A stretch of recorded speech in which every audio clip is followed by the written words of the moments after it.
Hello friendos, let me know if you can hear me loud and clear. Welcome to Voice Request Round 15. I know that we've all been waiting for this stream, myself included, and life, even though it's been punching at us hard, we keep getting back up. And so we're here today. I didn't want to delay it any longer. Hey, we got some familiar faces in the chat. It's so good to see all of you again. It's been a month since the last time we talked like this, if anything. So as you can see on the screen, I've got all the sources for this cuteness. This pixel art is by Oshiriko2 on Twitter, and the icon is by Mishe, a good friend, and an awesome artist who's done cover work for Inkopolis Storytime, and a bunch of other things too. But, yeah. Let's bring the chat up clearly so I can see. The sudden start scared me. Oh, sorry about that.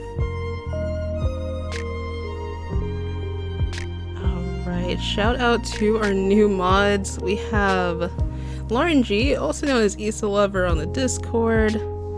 And I believe Why Must You Cry is also known as RT6 on the Discord. Thank you guys for keeping the peace. And let me go over to the list and shout out our sponsors too. We got Psychomaster Zero, we got Lewis here, we got Red Heavy here. Who else do we have? A Slavic Inktoling. Good to see you guys. So tell me how your 2020 has been so far. I know that a series of unfortunate events have been pretty consistent for us all, right? Time to embrace our inner Shulk and peek into the future. What's up, Awesome Pig 7? It's good to see you for a bit. We're definitely gonna send you those good vibes for your request when we get to it on day 2. A new mic? Nah, this one is about the same one. So let me know, guys, if the audio is good before we continue on. I want to hear more from you first before we do get into it, though. I see you changed your name. There you go. 2020's been going great so far. Well, I'm glad to hear that, Cookie Gary. That uplifts my spirits. At least know that some of you guys are making some good moments in January. At least January is the hardest month of any year, from what a lot of people have been telling me. Audio's pretty fine. That's good. That's good. Have I ever done singing? Not seriously, but I want to change that at least. Those of you who follow me on Twitter, I was taking lessons last summer, actually. Lone Wolf's on his second college semester. Yeah, studying sucks, but gotta do it. I know that feel. Congrats to you. My 2020, it has been kind of stressful. If you are a member of the Discord, you'll know that this stream itself has been delayed like, quite a few times. And it's been crazy for sure. I had a few health emergencies and water damage, among other things. But thankfully, all the sentimental things, all the important things are safe. So thank you for sending those good vibes and helping me get through that really tough week, guys. Can I have a reset on 2020, please? Same. I will cash that in as quickly as possible. Oh, man. Oh yeah, the new Doctor announcement. That was pretty cool. I'm excited for that too. I haven't caught up with Doctor Who since the 11th Doctor regenerated, so yeah, speaking of Doctor Who, I believe SlvrStryker, who was in here earlier, has a Doctor Who and Splatoon crossover story, so that'll be really cool. And the chat is going by so quickly that I'm actually scrolling up just to see what I've missed so far. Really appreciate the good vibes, Lauren. Thank you so much. I see a lot of familiar faces, like even from past streams in the beginning, so thank you to everyone who came through. It really means a lot.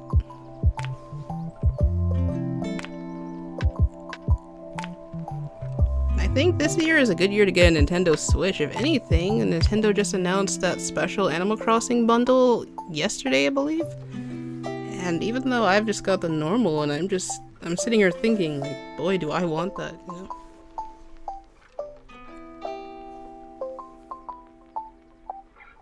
February will be better because it's my birthday month. There's actually quite a lot of folks whose birthday is in February in the Discord, interestingly enough, so happy early birthday to all of you guys.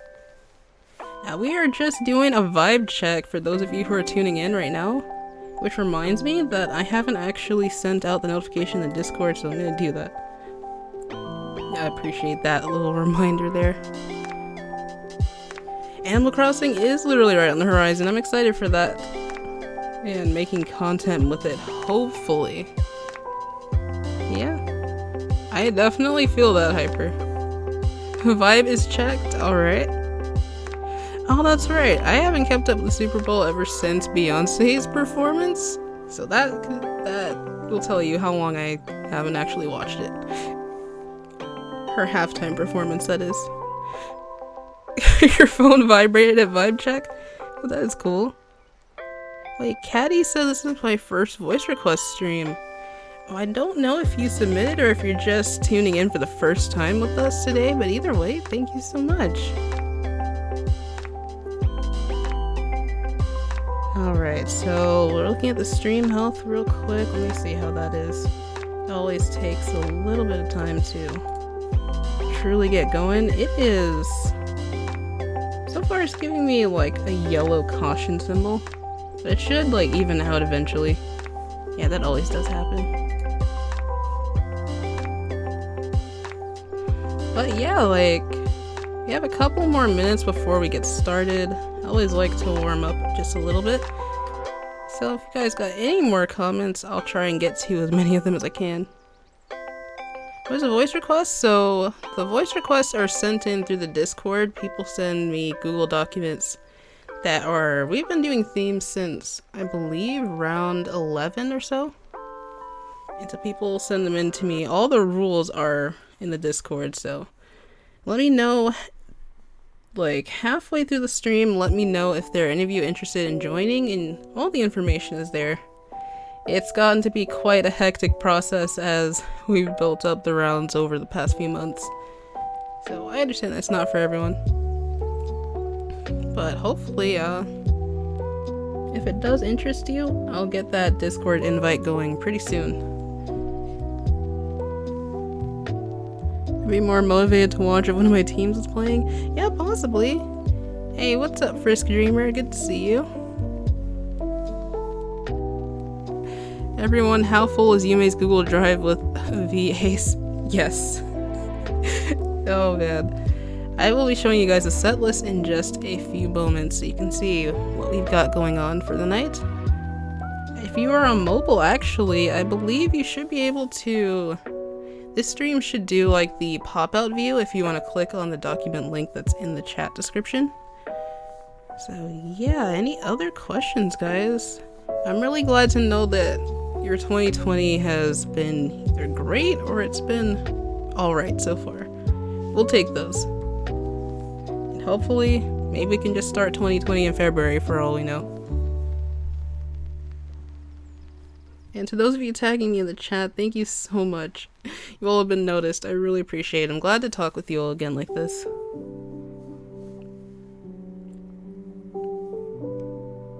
Thank you for those good vibes. What am I hyped for? I'm really hyped for Animal Crossing, definitely. I might be getting Final Fantasy VII Remake, since I do have a PlayStation 4 that I really don't use as often as I should. I'm not gonna get Persona 5 Royal right off the bat because I haven't even finished the first one. So there is that. Oh, you guys are doing art right now? That is cool. Oh, and hey Lolly Senpai, good to see ya. Do I watch Azoken? Keep your hands off Azoken, yeah. It has really stolen my heart. I think I've started tweeting about it recently, and people have done a lot of cool art crossovers with it. So I definitely say to check it out if you have the chance. It really shows how whimsical animation can be, and I like the characters so much.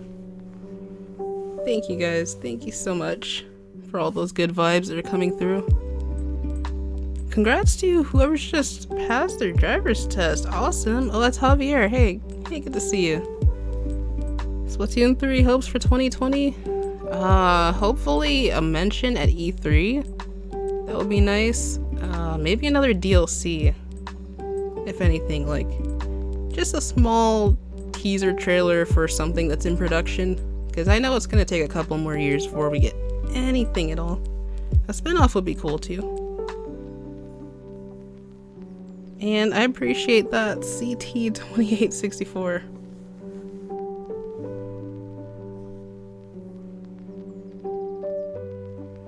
Hey, what's up? That is... Okay, wait. Okay. Oh, these messages are scrolling by so fast. Deranged Dr. VA, long time no see. Yeah, we've all been really busy, but I'm glad to see so many of you coming out to support the stream. Like, no matter how long you can stay, just knowing that you guys were here really means the world. So thank you so much. Smash DLC predictions? Let's see. I don't know. I feel like Shantae has to be one of the reps. She has to be. Either that, like, the only way to deconfirm it is to just make her a Mii costume. But, with the new game coming out on the Switch, I don't see why not. Be the perfect time for promotion. Maybe they're waiting for the release date to get closer.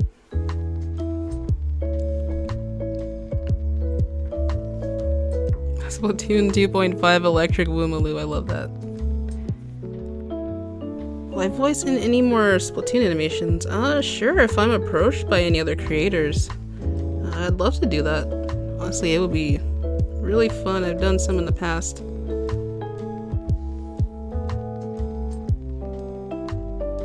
Oh, and welcome to the member area, Jackson Pent. Good to see you too. Shantae for Smash, Octoling for Smash. It would be really cool. They'd have to be the Splatoon 1 Octolings just because they, like, went with the Splatoon 1 Inklings. Who knows, though?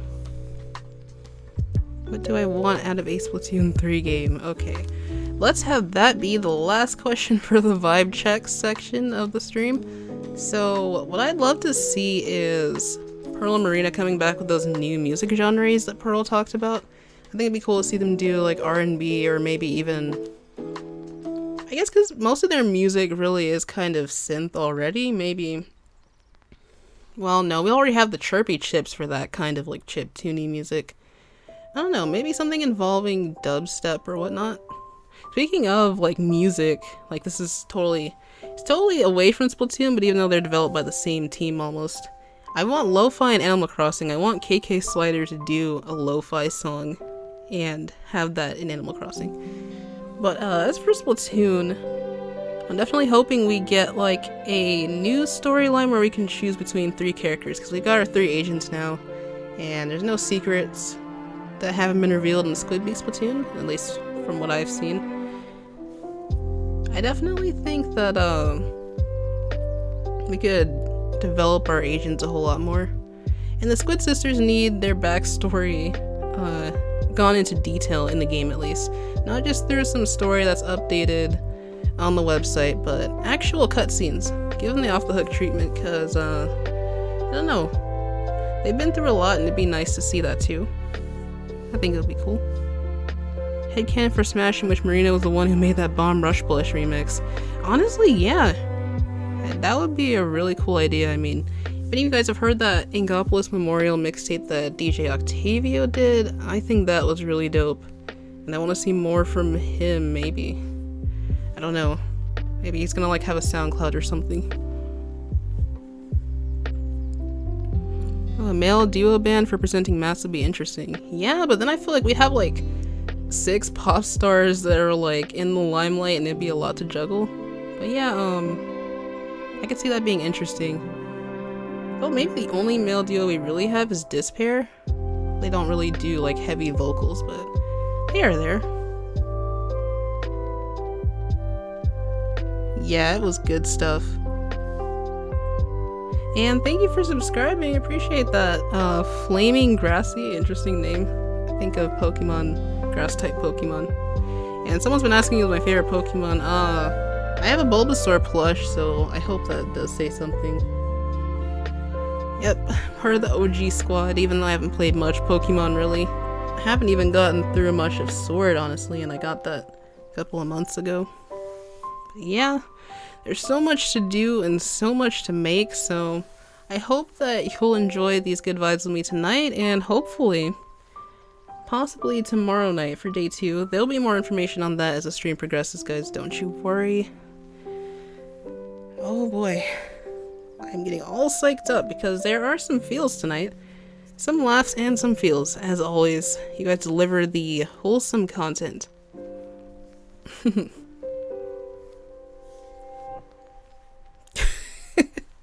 I don't know. You guys really overwhelmed me with that amazing support last stream. And I'm always grateful for that, but just know that you guys watching is enough for me. It's enough support, and I'm really thankful for that. So, it is getting later for us around the world. It's currently 60 minutes into the stream. Glad to sit here and talk with you guys, but I'll be able to do more of that before and after each request, as the little blurb on the left side of the screen says. So without further ado, who's ready to get into the voice request for tonight? We're doing 1 through 11, and you'll see on the screen once I transition. I'm gonna go ahead and transition right now, so hopefully, let's see. Yep, here we are. Alright. So for round 15, Future of Inkopolis, that's the theme for this voice request stream. The little blurb up here says Splatoon takes place 12,000 years into the future, or at least that's what we learned in Splatoon 1. So now the year is, I may have been off with these calculations. Maybe the year is 12,020, maybe it's not 14,020, I don't know. So technically it's still a new decade, and people wrote about what they wanted to see in the future of Inkopolis. So here we've got the day 1 list. I probably gotta scroll down. Yeah, there we go. So for tonight, we have voice requests by Truston Leong, a member of the mod squad over on the official server. We got Ceenic, SlvrStryker, HyperSonicX, a request that was written by both Melman9812 and AbaGar, and a request by AbaGar themselves, one by Jackystar, Bomboozled, Slavic Inktoling, one that was written by Isalover, G, and Ezio, Hikari, members of the mod squad as well. And to end it all for today is the last one by JordanHoshidoFates. So big shout outs, big ups to you guys if you're in the chat right now. I'm really excited to get started with these. I'm glad you like the music, Ellen. Yeah, this is part of the... I haven't renamed the playlist, it's still the VA Mix 2019, I just went ahead and updated it. You guys can find it in the description if you like any of the songs that are playing tonight and want to find out what they are. So, yep, very amazing writers. Thank you guys so much for submitting and just going through this process. Well, technically, they were able to help edit and add in a few lines to the request, so I just went ahead and took it as a collab, and I was letting people do collabs this time around just to see how that would work. Yeah. Oh, let's see. I'm gonna have to go ahead and open the list on another screen just to make sure that everything is good. Alright, I might go ahead and restart the music.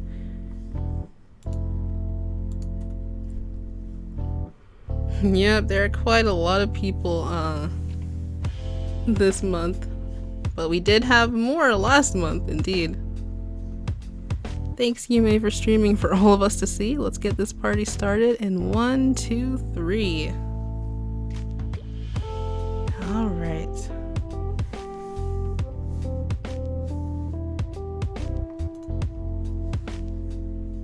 Let's get this first one opened.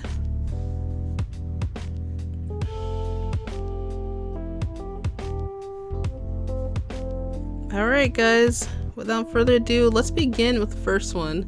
This is a really interesting request. It's called Siri Yume, and it's by by Truston, Leong the Drift Pro. I think it's gonna be interesting. Let's see, who's our cast? Pearl, Ayano, also Agent 8, Ayumi, Agent 4, and Midori, Agent 3. Those are all the names of my Splatoon OCs, my agents. And look, we even got their little icons here. Oh wow, this is cool. I've never thought about what it'd be like to be an AI voice, so that's gonna be interesting. Alright, here we go. Ever wanted to make your life much easier with AI? Introducing Siri Yume! Morning, Miss Ayano. What do you want to do? I like to have a shower. Ink heater detected. Turning on. Your heater will be ready in 10 minutes. She can also be your house's security guard too. Time to go for some practice. Miss Ayumi, you have forgotten to lock your main door. Oh, oops. And it can be your personal reminder too for important events. Miss Midori, you have a reminder. Agent training with Marie at 3 p.m. Roger that. Thanks, Siri Yume. Siri Yume, download now for free on the Squid Store. And we have a thanks for reading note and the ending credits. Well, that was quite interesting.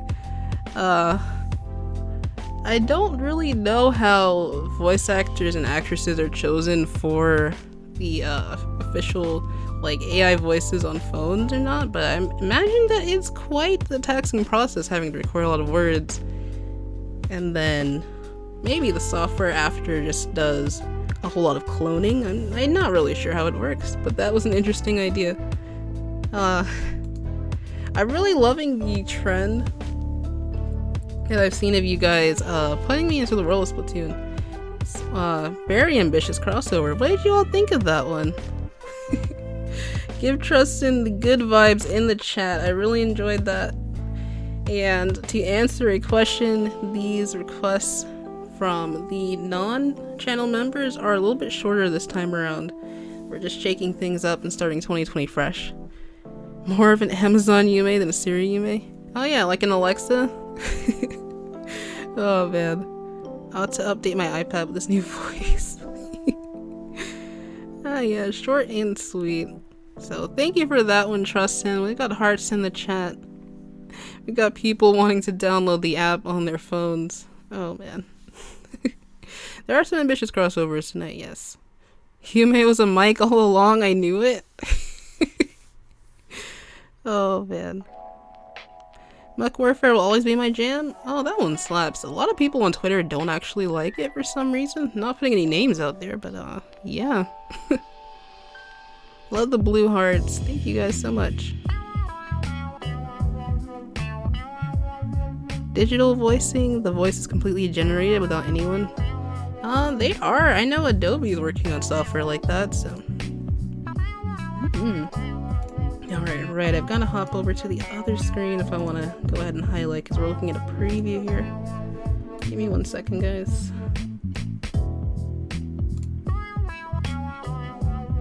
Actually, probably just gonna have to refresh it in order for that to show up. Yeah, there we go. Let's go ahead and get our second one open. Alright, and Ceenic, if you are in the chat, let me know.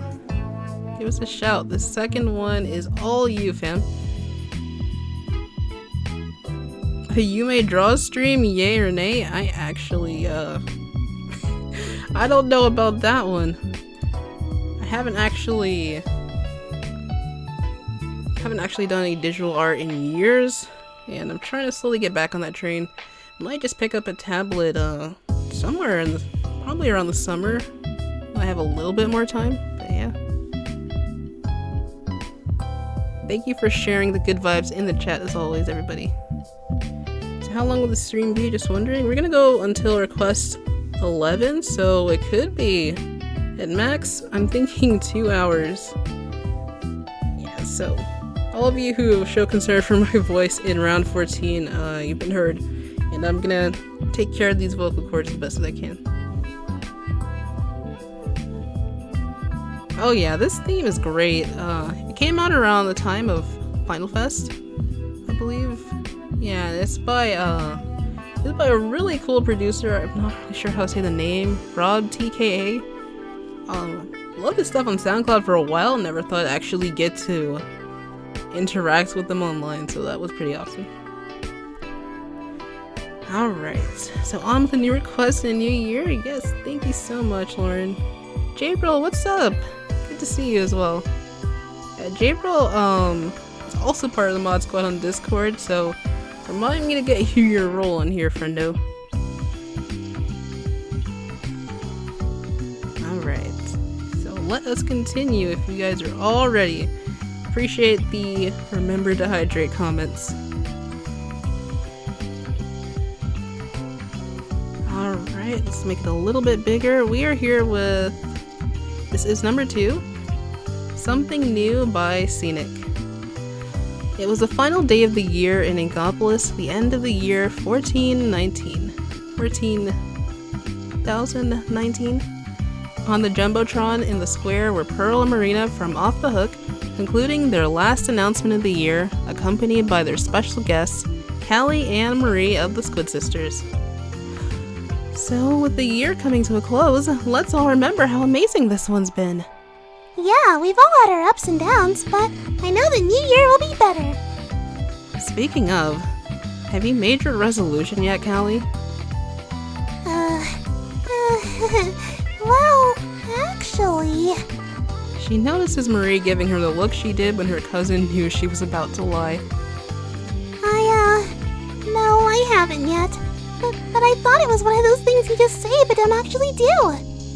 I'm with Kels on this one. Resolutions are just lies that chumps want to brag about to make themselves feel better. But Pearlie, don't you have anything you want to change about yourself this year? Psh, not for this squid. You can do that if you want, but this girl's keeping herself just the way she is. I disagree. But we do have a way to decide if peeps should have resolutions or not. You don't mean... The others seem to be getting the idea. Uh-huh. This is Blatfest. This one's gonna be team resolutions versus no resolutions. I'm down for that. And since you and Marina seem to be on the same boring page, this team up will be just like our favorite fest. Chaos versus Snorter. You're on, senpai. You heard it here, folks. Get to the polls and vote for your team. And remember, don't get cooked And stay fresh. After the announcement, the idols were just chilling out. Ooh, a little sneak peek behind the scenes. So, Marie, since the fest is about resolutions and all, what exactly was your resolution about? Well, it's actually going to be a bit of a big deal for me, but I was thinking of taking a long break from the music and Asian thing. Maybe move back to Calamari County for a while, see my family and junk, you know? Everyone was shocked. What? You're leaving without telling me? Why? I thought that since the Squid Sisters were back, everything will be just like the way it was. Callie was actually about to cry. Hey, don't be like that, Callie. I just thought that I needed to step away from the spotlight and missions for a while. I won't be gone forever. She started to pat a crying Callie's back. And while I'm gone, I was hoping you would fill in for me with Gramps and the agents until I got back. Callie pulling away. But I can't do it without you. I'm not ready. Plus, you're the responsible one. I know, but I know you can do it. Okay, how about this? You take care of the missions and Gramps, and I'll check in every week to see how you're doing. Sound fair? Only if you let me visit sometimes, too. Deal. So, when are you gonna be heading back? In a couple of weeks. That sounds like plenty of time to me. Let's have as much fun as we can before your send-off. 2, Hooray! Aw, thanks, girls. I will miss you all so much. And that's Scenic Scene. Alrighty. I can really see this being a little bit of a prelude to Splatoon 3, if anything. We need to see Calamari County, right? I like where this is going, Ceenic. That is always kind of just a really sentimental and heartfelt moment with all of our favorite idols and characters. It's a really good follow-up to the December holiday request too. So great work as always. Let me pop on over to the other side here. Alright everyone, what did you think? What did you think of number 2? It's good to get back into the swing and do these voices again. I got back into the studio recording about maybe a week and a half ago, and it's been a while. I want to make sure that I never forget these voices. Oh, the Callie voice is adorable. I'm glad you think so. I'm really just going off of Kira. She really nailed Callie's pitch and energy. She's such an inspiration to me. Kira Hoshi. She is really great. A cute piece. Marie shall always be close to Callie, even from afar. Swell job indeed. Yeah, a round of applause for everyone who's gone so far. First two writers of the night. Let me go ahead and refresh that so it just shows up as highlighted. Yeah, this has been really fun so far already. It's 1:03 a.m. and I should be sleeping? Wow, time zones are crazy. For me, it is like, it's 6:03 p.m. Well, actually, my clock says 6:01. Oh my goodness. Callie's really energetic. That's her whole character trope. She's the Genki girl, the positivity abound, full of energy. 3 sounds like a Doctor Who crossover. If it is, then it would be fantastic. Indeed. Wait. Okay, which doctor says this? Pop quiz. Allons-y? I don't know. I think it's 10. It might be. You guys might know. Talking about leaving, I'll be going on a trip soon. Have safe travels. And we want to be careful and, definitely, with the current ailment and the sickness we got going around, the whole corona thing, we want to make sure to keep our hands clean and be aware of like what we're coming into contact with. So that's a good reminder to have.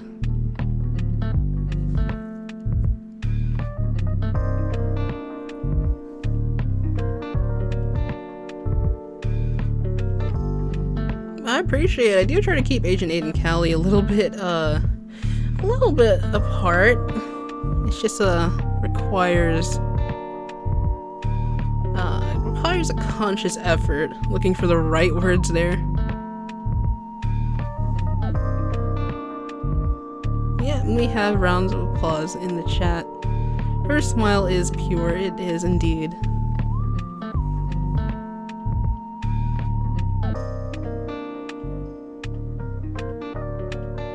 LLC is not the 10th Doctor. Okay, is it the 11th?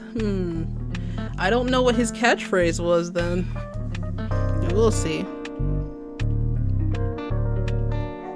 So, it should be interesting. Let's go ahead and I'm going to go ahead and click on number 3 in both tabs. So that is SlvrStryker's request here. I believe at the end there's a voice reference. It's been a while since I checked it.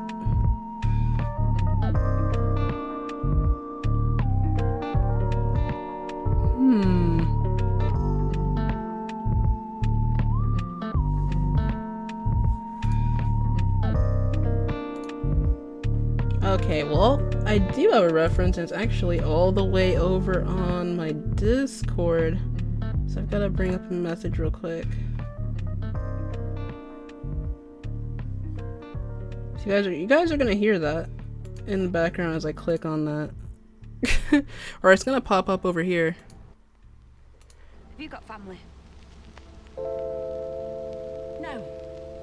So this was the current Doctor Who. I apologize for just a random scene playing on the screen, guys, but I just wanted to to get a feel for that. Oh, it opened twice. Well, that's beautiful. Yeah, welcome to the chat, new folks.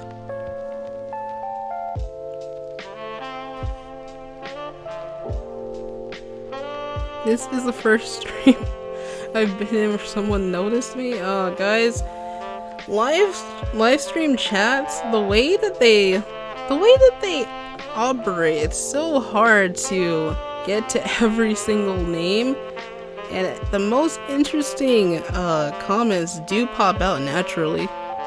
But I wish I could read every single message, but we'd be here all night. Just know that I love and appreciate you. Everything will be okay now. Why? Because Yume is here. Because I am here. Alright, I really appreciate that reference. And Slavic is back. Welcome back, Slavic. Appreciate you. So, yeah, that random clip that pops up on the screen was me making sure that, I got a feel for what the 13th Doctor sounds like. I think she might be joining us in this request. Let me know if the music is too loud before we proceed, though. Notice me, senpai. Everyone has been noticed. Real quick, while I'm waiting on that, though, I'm gonna grab some water, because that's always important.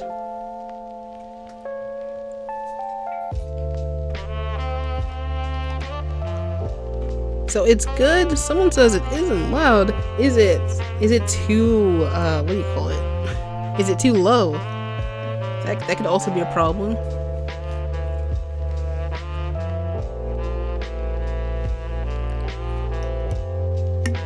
Someone draw a Yume All Might. Oh my goodness. That is amazing. I have actually drawn Marina as All Might, but I thought it was too cursed to even share it.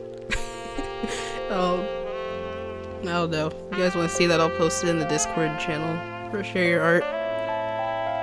It's just right. Okay. Here come the hydrated comments. Yo, we have Frisk Dreamer joining the ranks here. We've got Marina dancing for you over there on the right side of the screen. Left side of the screen.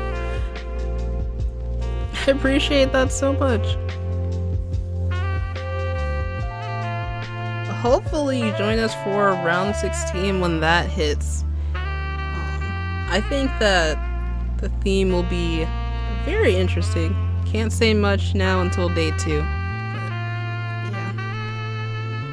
Turn it down just a little bit. Yeah, I just realized our jazz came in really strong actually. Alright. The smooth jazz reminds me of Kenny G, that's great.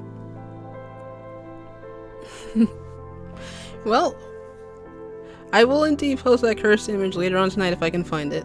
But without further ado, are we ready for voice request number 3? Silver, if you're still with us, thank you so much. Thank you for finding time during your busy schedule.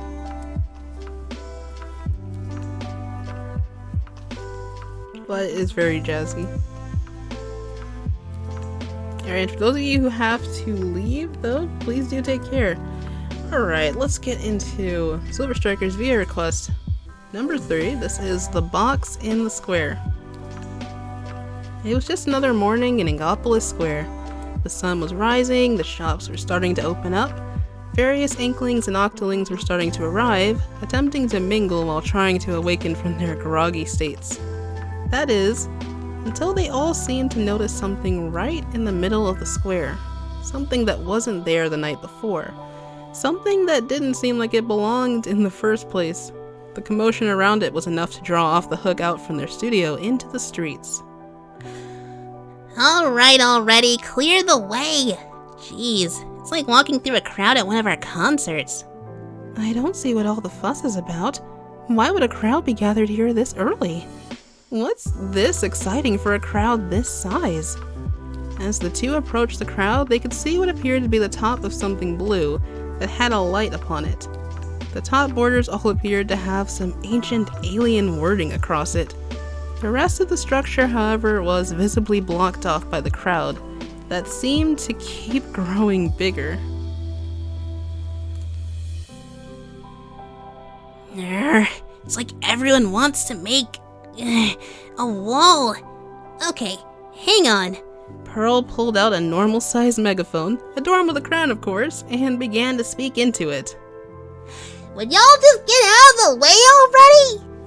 Right next to her, Marina could only sigh and shake her head, making a simple facepalm gesture before walking along with her inkling friend as they approached the structure using the hole the surprised denizens of Inkopolis had created.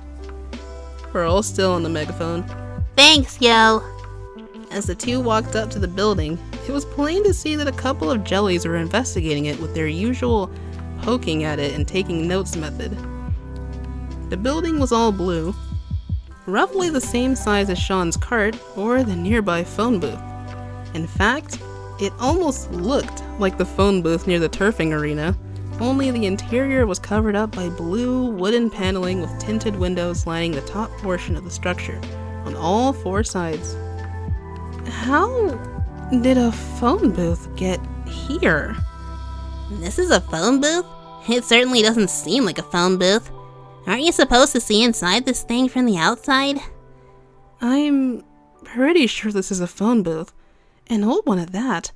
I think I've seen something like that in some of the old history books in the library. While Marina inspected the outside, Pearl opted to head towards what appeared to be a door, pushing upon it and finding that it moved a little. Hey, Rena! It's open! Wanna go take a look inside? Marina, however, wasn't paying any attention at the moment, instead comparing her own mental notes to the written notes of the jellies. Fine, guess I'll just go in myself. Pearl pushed the door open a little more and slipped inside, which was caught by Marina, who suddenly scrambled to join her best friend and band partner. Pearl, you don't know where this thing came from. Rounding the corner, Marina too disappeared into the phone booth-like structure. Next time, say something to me before you enter. Both Pearl and Marina were dumbfounded and amazed as instead of a cramped little room, there was a very large open space. The walls were adorned with hexagonal shapes, interlaced to look like they were cogs in a machine, and in the center of the room were 6 crystalline-like protrusions, all narrowing to a point and angled to point to the center, which contained a mechanical console filled with odd little switches, buttons, and levers. And we have an image reference, so you guys can see more of what the interior looks like. Definitely an interesting space, right? How is this even possible? Pearly, this place wasn't this big outside, was it? How should I know? I wasn't taking measurements outside. It was then that Marina decided to walk over to the console, looking it over and studying it. Pearl, slightly concerned. Okay, Rena. I think it's time to turn off the Octarian mind and not mess with the electronics. Amazing. There's so many switches and buttons on this thing. Why does this need so many? Pearl, once more annoyed, opted to pull her megaphone back out and speak into it so Marina could hear. Rena! This caused Marina to jump, accidentally causing her to hit a switch on the console. The switch caused the door to suddenly shut. Ah! Just as they screamed out in surprise, the two girls heard a loud thrum sound. The crowd outside heard much the same sound, followed by what sounded like something metallic grating across a piano string. And to the crowd's amazement, the blue building started to fade from existence. Several gasps could be heard from the crowd, as well as screams of concern, as the duo was within the building as it faded into nothing. It was like it was never there in the first place. Of course, the duo inside the structure also heard the sound as well, which only made them panic more. What did you do, Rita? I don't know. I jumped and it must have hit a switch. Why did you have to startle me? Because you were ignoring me asking you questions. Suddenly, the two of them heard what sounded like a woman's voice and an unfamiliar language coming across from them. As they suddenly hugged each other tightly, they turned to see who was talking to them. A tall, lanky, blonde-haired, woman-like creature, dressed in a rather garish getup. She was wearing a dark blue shirt with a rainbow of lines just across the chest, bright blue pants held up by yellow suspenders, and brown boots, all covered up by a bright gray overcoat with a dark blue lining that was just slightly lighter than the color of the shirt. The creature then appeared to look at the two of them funny, before walking over to the console to hit a few switches. Pearl, while looking at the creature's outfit, Jeez, does it have to dress so tacky too? Of course, Pearl's words were spoken just at the right time after the creature hit a few buttons, causing a rather nasty look from her. Hey, this isn't tacky, it's functional and fashionable. Sheesh, you leave your door open for 10 seconds to find your coat, and suddenly you're invaded by evolved sea creatures. Well, wait! You can understand us? The woman, having since moved to the console itself to flip a few switches and examine some of the monitors, took the time to look at the Octoling briefly before returning to the console. Of course, I can understand you. Had to turn on the translator, of course, but once that was on, it was easy sailing. Speaking of, who are you two, and how'd you turn her on? Her? What do you mean by her? Nope, that's it. I am done with this. Consider me paced out. Pearl turned away from Marina, heading towards the door. No. I wouldn't open that if I were you. It was a second too late that she said those last words, as Pearl had already reached the door and opened it to see a swirling vortex of space warping around them. This caused the poor Inkling girl to shut the door and brace herself against it in a panic. What in the great Zapfish's name is going on here? Where are we? Spoken with a smile. Welcome to the TARDIS, girls. And might as well.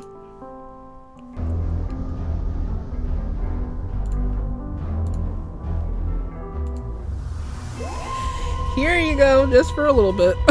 In the end. After that build-up, I couldn't help but click. That was The Box in the Square by SlvrStryker.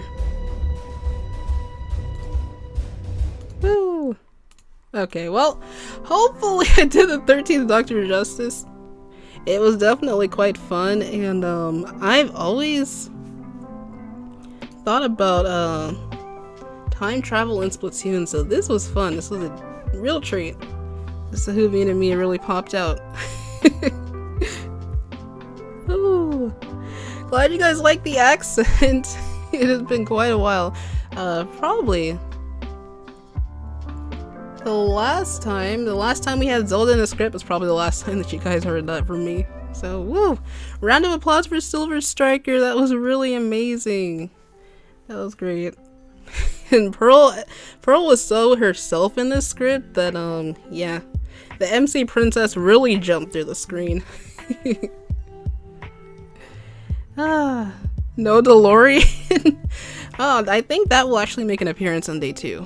So, yeah, stay tuned for that one. What more would I be, an Inkling or Octoling? I need inspiration for my drawing. I like both, but I definitely identify with Octolings more. Oh, they're just so inquisitive, and I like that about them.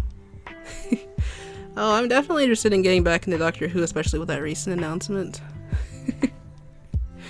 Yume for Doctor Who. Oh, I appreciate that. And scrolling up through the chat, just seeing everyone's reaction and surprise to the developments. Wow, you guys really had fun with this one. Don't mess with Pearly. Can't wait to see the new theme. Make some requests if I can get a good idea. I think that you guys will enjoy it for sure. Thank you so much, everyone, for supporting this stream. It's already been a ton of fun. It really has. I'm gonna go ahead and refresh a couple things on a screen that you guys can't see, so just give me a few seconds.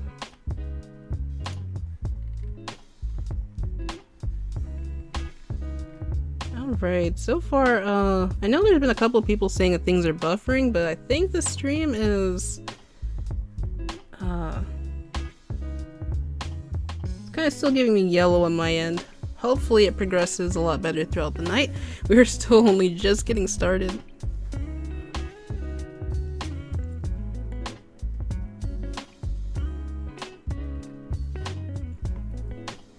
So it's stable for you guys? Okay, that's good to hear. At least on your end, as the viewers. Yeah, I'd love to learn more accents properly, if anything, because botching an accent is the last thing I want to do. Glad this is brightening your day, though. Lone Wolf, appreciate that. Someone made a Luigi's Mansion crossover in round 13. Yeah, I believe that was Agent Fourth Wall. It was definitely a memorable one. I think it was. What was it? It was. No, Callie's Haunted Mansion was by someone else. I forget. I think this one had like all the agents and the idols in it, but the agents were actually the ghosts. So that was unexpected. How's everyone doing so far though? Appreciate that, Bomboozled. Thank you. Yep, cleanup has been pretty taxing to say the least. But I am just so glad for that ordeal to be over. Yeah. The Callie Mansion story was great. It was indeed. Which reminds me that after this round is through, I will go back and update round 14 for the timestamps. And I really shout out to Lauren for offering to help with that. Really appreciate it so much. How'd I feel having the Squid Sisters and Off the Hook as my roommates? That would be a hectic house for sure. Imagine just Pearl and her mayonnaise pranks. I don't know if I could handle that actually. A Smash read? Wait, where is a crossover for Smash? I think we might have one of those on day 2. I think. Let me go ahead and scroll down. I think it might be the one by MC Rap. Well, they are now MC Rap Prince, so that is my bad. Let me go ahead and edit that, and I'll go ahead and highlight number 3. Thank you so much for that request, SlvrStryker. Let me go ahead and do that real quick.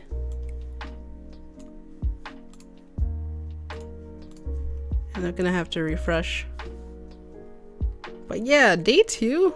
Y'all are not ready for the feels on day 2, I'm saying. Ooh.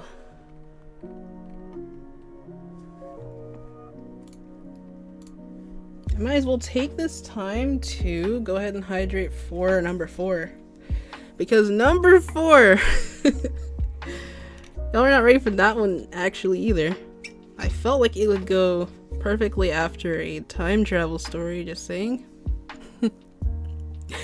Oh my god, the mayo! The mayo wrap, that reminds me, I need to redo, I'm gonna have to redo all the Splatfest announcements because the very first one I did was in March of 2018, or was it 2017? No, it was probably 2018, where I did Pearl's mayo wrap. How does it go again? Ayo, it's mayo. It's mayo all dayo. We don't play yo. That's it. That's something like that. I love it. It's so dumb. Nintendo North America just took the mayo joke and ran with it. Like, you never hear anything else about it in, like, the other regions, but, yeah, that's our Pearly for you. Alright, let's get some water.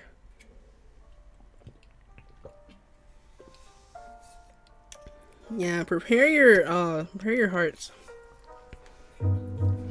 Definitely. Thanks for sticking through with us, Hyper. Yeah, that is actually the, those are the winning dialogue from the Ketchup and Mayo Splatfest, actually. Yeah, I'm definitely gonna have to redub that one. Because the Pearl voice is much different now than it was 2 years ago. Can't believe it's been 2 years, guys. Like, that's crazy. Does it hurt? No! The Pearl voice is very close to my normal voice, believe it or not. Oh, Silver, everyone really loved it. Like, there was so much immersion. It was great.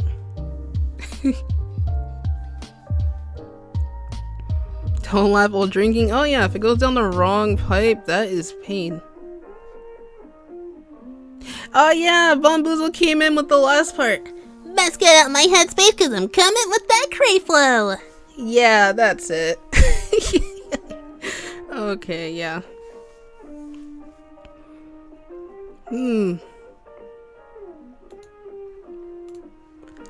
Alright. So, without further ado, I'm gonna hop back into, I don't know if there's music on this one, so let me go ahead and check on the other screen.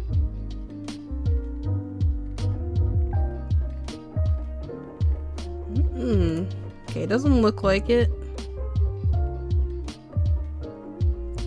But there will be some point where I switch over to some Splatoon music just for dramatic effect. Without further ado, everybody, let's get into number 4, which is For Old Time's Sake by HyperSonicX. We've got a very detailed author's note too to start us off.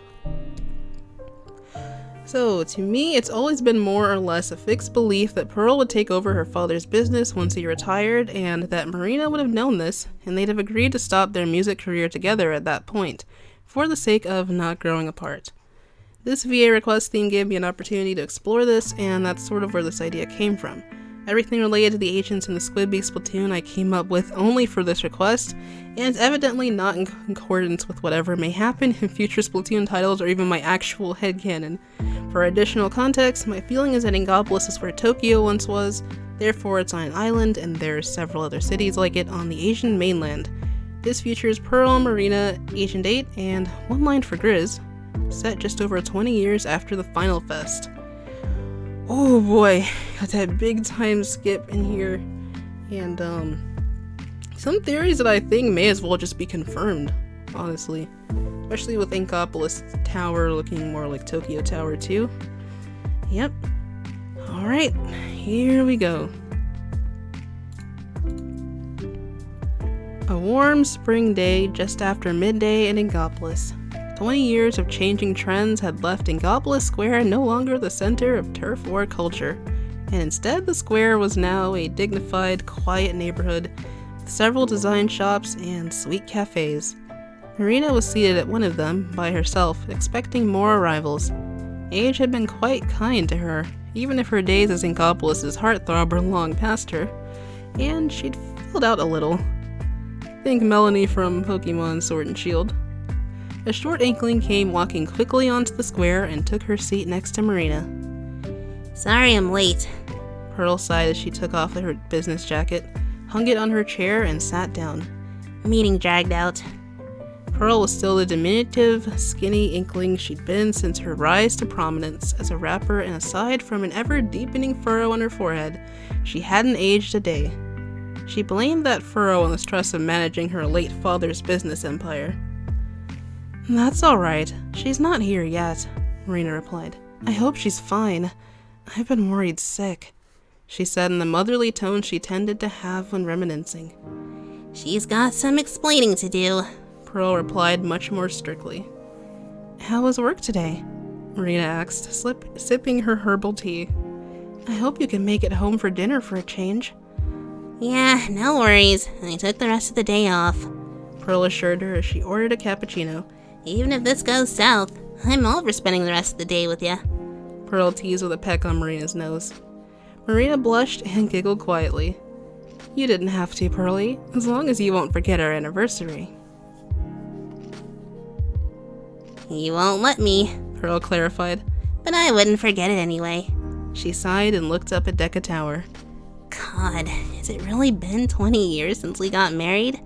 Doesn't feel nearly that long. "Best thing I've ever done," Marina smiled as Pearl turned back. Pearl could only blush. I really wish we could go back to being pop stars sometimes. I miss the rush of being on stage. Marina nodded. "Felt like we were on top of the world back then, huh?" She eyed Pearl's business uniform. "I've been happy being a stay-at-home gal while you're out running your business, but maybe someday we'll do a celebration tour or something." Pearl smiled. I love that. Can you still hit all the notes? She teased. Marina smirked and hit her singing solo opener from Nasty Majesty, every note as on point as back then. "I think I'll be fine." Pearl smiled widely and kissed Marina, then sat back as her cappuccino arrived. She also ordered a sandwich, as she hadn't had time to eat yet. Sometime later, the person they'd been waiting for arrived. Agent 8 sheepishly looked around the corner of the square, spotted the pair, and moved to join them. Pearl pointed her out to Marina when she spotted 8, and Marina gasped.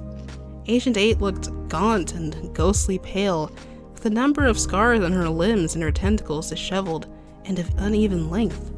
Her leather garments had been patched several times, and the heels on one of her boots had snapped, the other sawed off to match it. She approached and stopped a meter or two away from Pearl and Marina. Hey guys. 8 started hesitantly. How you been? You know, you poor thing, Marina said in the most concerned voice she'd heard herself in. Quick, sit down with us. 8 quickly did as instructed. So, how's, business? She asked hesitantly. I know, it's been over a decade. You don't just show up and say, "Hey, what up? I'm glad to see you again." You know, finally, but what in the blue ocean happened to you? And why'd you suddenly come back? Pearl asked. She figured Marina wouldn't have it in her to ask the hard-hitting questions right now. When 8 didn't immediately reply, Marina intervened. Maybe you want to eat or drink something first? You look like you haven't eaten in days. 8 nodded as she was handed a menu. She leafed through it for a bit, but didn't get around to ordering as tears started welling in her eyes, and before long she put the menu down to wipe them off as best she could, sniffling to try and keep in her despair. Finally, she fully broke down and cried in her hands, saying, I'm sorry. which she repeated like a mantra. I'm sorry. I'm sorry. I'm sorry. Pearl ordered 8 some tea in her stead while Marina shifted her chair closer to 8 and embraced her. The 3 of them sat like that in silence for a few minutes while 8 got her sorrow out of her system. Eventually, she calmed herself to the point where she was no longer sobbing like mad and she could hug Marina back. Alright. I think I'm good. She said, letting Marina go with a final sniffle. It's just seeing you guys again. She chuckles weakly. Pearl pushes the tea towards 8. Alright, let's hear it. She gets a scolding look from Marina for being so direct. Well, so after I left for the mainland and I'd done my best to get over, you know. She implied, and Pearl and Marina both nodded that they understood her. I just meandered along for a time. Most of it, actually. Living off the streets and feeling sorry for myself. She took a sip of her tea with her expression showing she was drinking the memories down too. And then, before I knew it, it had been 10 years since. Nods from Pearl and Marina again. And a lot of things suddenly clicked when I realized that. And then all I wanted to do was to come back and see you guys again. She cast her eyes down. And it took me a while to save up enough to get back here, and well, here I am. She ended with a sheepish, sad smile. Pearl and Marina eyed each other, and Pearl then leaned forward and said, That year was hard on all of us, you know? Losing both the captain and me. She held herself, feeling the name might be too much for 8's fragile spirits. Agent 3. That was tough for us all. Not just you. So I don't understand why you felt you had to leave. We were worried sick over you for months. We spent so much time trying to find you. I know! 8 shouted, tears in her eyes again. That's what I'm trying to say. She settled down a bit and sniffled, then continued. I was dumb and overreactive and stupid and selfish to leave, and I'm sorry. I want to make things right. I know now that Craig and Midori wouldn't have wanted me to wallow in self-pity. I can see that. So, yeah. She drank from her tea again. I burned a lot of bridges 10 years ago. I know that. I want to try and rebuild them. Marina nodded and smiled warmly. Well, I just wish you'd have realized it sooner. We've got your back. Pearl nodded in approval. Come stay with us. 8 was surprised by the kindness Pearl and Marina were showing. Wait, you're not upset with me? Pearl replied. Not really. I know why you did it. I felt the same things you did. It's just like Marina said. You should have come back sooner. Marina embraced her again. We're still here for you. Things haven't changed there. 8 felt tears welling up again, of joy this time, but suppressed them. And the others? Pearl shook her head. Amy wasn't as forgiving as us. She really won't appreciate you coming back. She's been doing the agent business alone all this time. Marina let go of the hug and spoke up too. And Callie and Marie felt you were betraying Craig's memory by just leaving like this. I called and asked them to join us, and they said they didn't feel like coming to see you. Right. Well, I guess I'll just have to make it up to them. Whatever way I can. Pearl smiled. Won't be easy, but we'll be with you as long as you need. Marina nodded in approval. 8 cried again, but they were tears of joy this time around. Later that night, a lone boat approached the ruins of the NILS statue out in Inkopolis Bay. The statue's ruins had been reduced to rubble further, and not just by erosion. As Agent 8 knew, Tartar had come back after rebuilding his resources for a decade, and the only surefire way to stop him, as was found out by Agent 3 as she was covertly exploring the place, was to destroy the statue further and allow the sea to flood, while the whole Kamabo complex did. But Agent 3 had been captured, and with no way to rescue her, the Splatoon was forced to... well, you get the picture. Cuttlefish had died of natural causes just a week later. 8 disembarked as Grizz's voice sounded through the speakers. Not into this whole sentiment thing, and I got some folks waiting on a shift, so get on with it, Missy. At least you haven't changed any. 8 mumbled. She scrambled over some of the concrete debris and found a small depression that had once been the statue's eye. She sat down and spoke quietly. Midori, Captain, I've let you down. The past decade, I've done no good for anyone or anything. I didn't know what to do without you two, and I've only felt useless and sorry for myself. And I know now you wouldn't want that for me. You'd want me to carry on, in your name.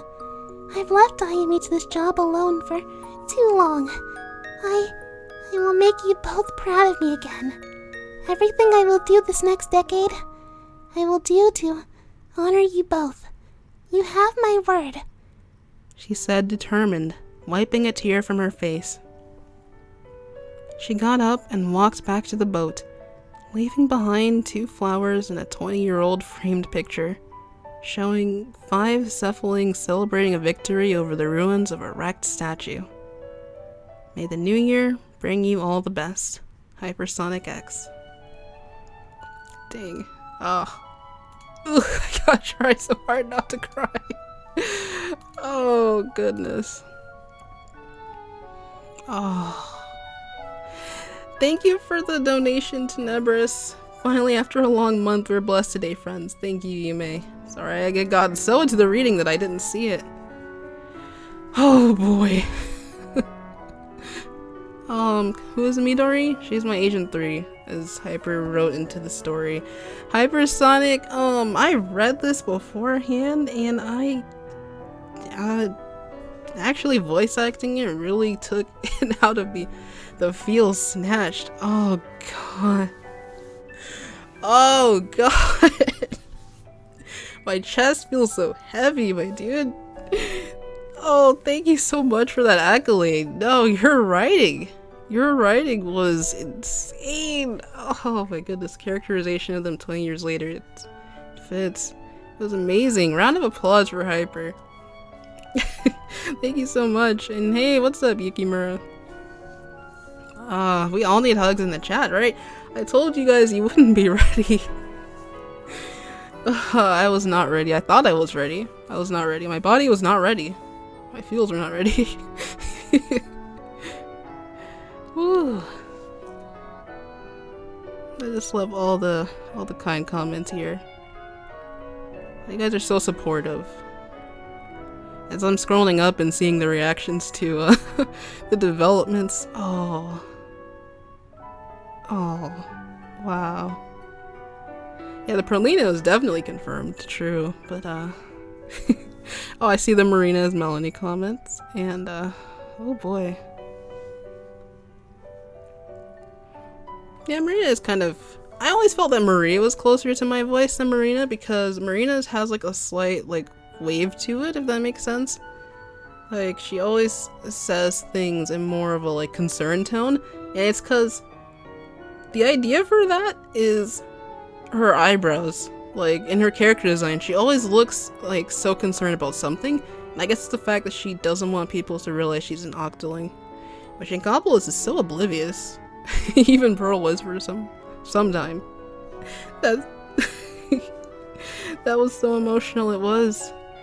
Thank you for sticking it out with us, Hyper. I was glad to read this one while you're here. I'm glad you could be here for it. Oh, I need a moment. Imagine if it was animated. Imagine all of these. Like, so many stories. I think about that. Like, after I'm done reading them, like, for all the past streams. It'd be such great content. Not sure if you guys are familiar with John Sandwich, who does the SFM Splatoon animations. Oh, like, it would be amazing to have someone with that skill and talent work on, like, great stories like this. Oh, man. Glad you all loved it. I'm really proud of it, and I may continue in this universe. Oh no, Hyper. Poor Agent 8 and 3. But yeah, I would love to see more of Pearl as the big boss lady. I like that.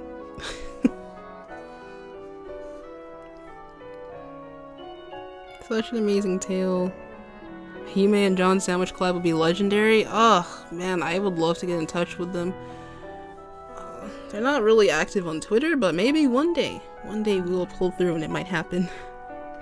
The next two stories are action-packed, so they'll be high energy. That is true. And I'm just reading all the support from everyone in the chat, and it's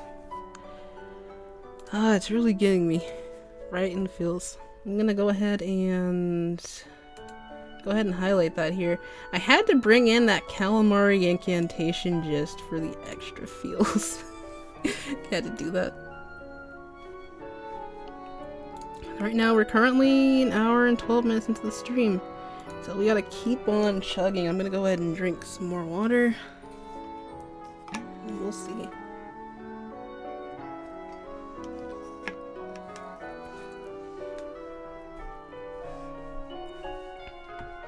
Let's go ahead and refresh this here. Yeah, next up at number 5 we have the Sanitized Busters. So yeah, the crossovers will return after this. Yo, that super chat. Frisk, thank you. Thank you once again, my dude. Sorry if my rhymes aren't good and come out a mess, but I know you and everyone here is damn hella fresh. Grateful to everyone here that I met. Always stay fresh because no matter what, you're all loved, so don't you forget.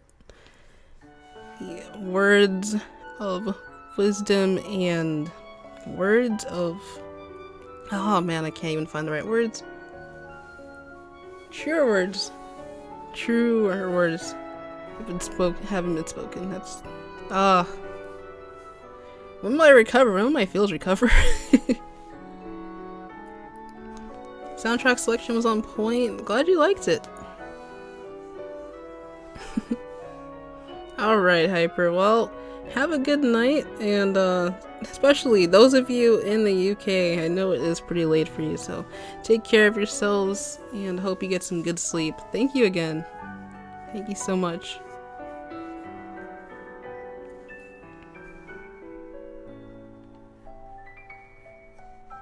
Someone's been asking, can we hear Pearl say booyah bass? As in just the booyah bass, or an actual sentence? I need a quote. Again, thank you to First Streamer and to Nebris for the donation so far. Appreciate you guys.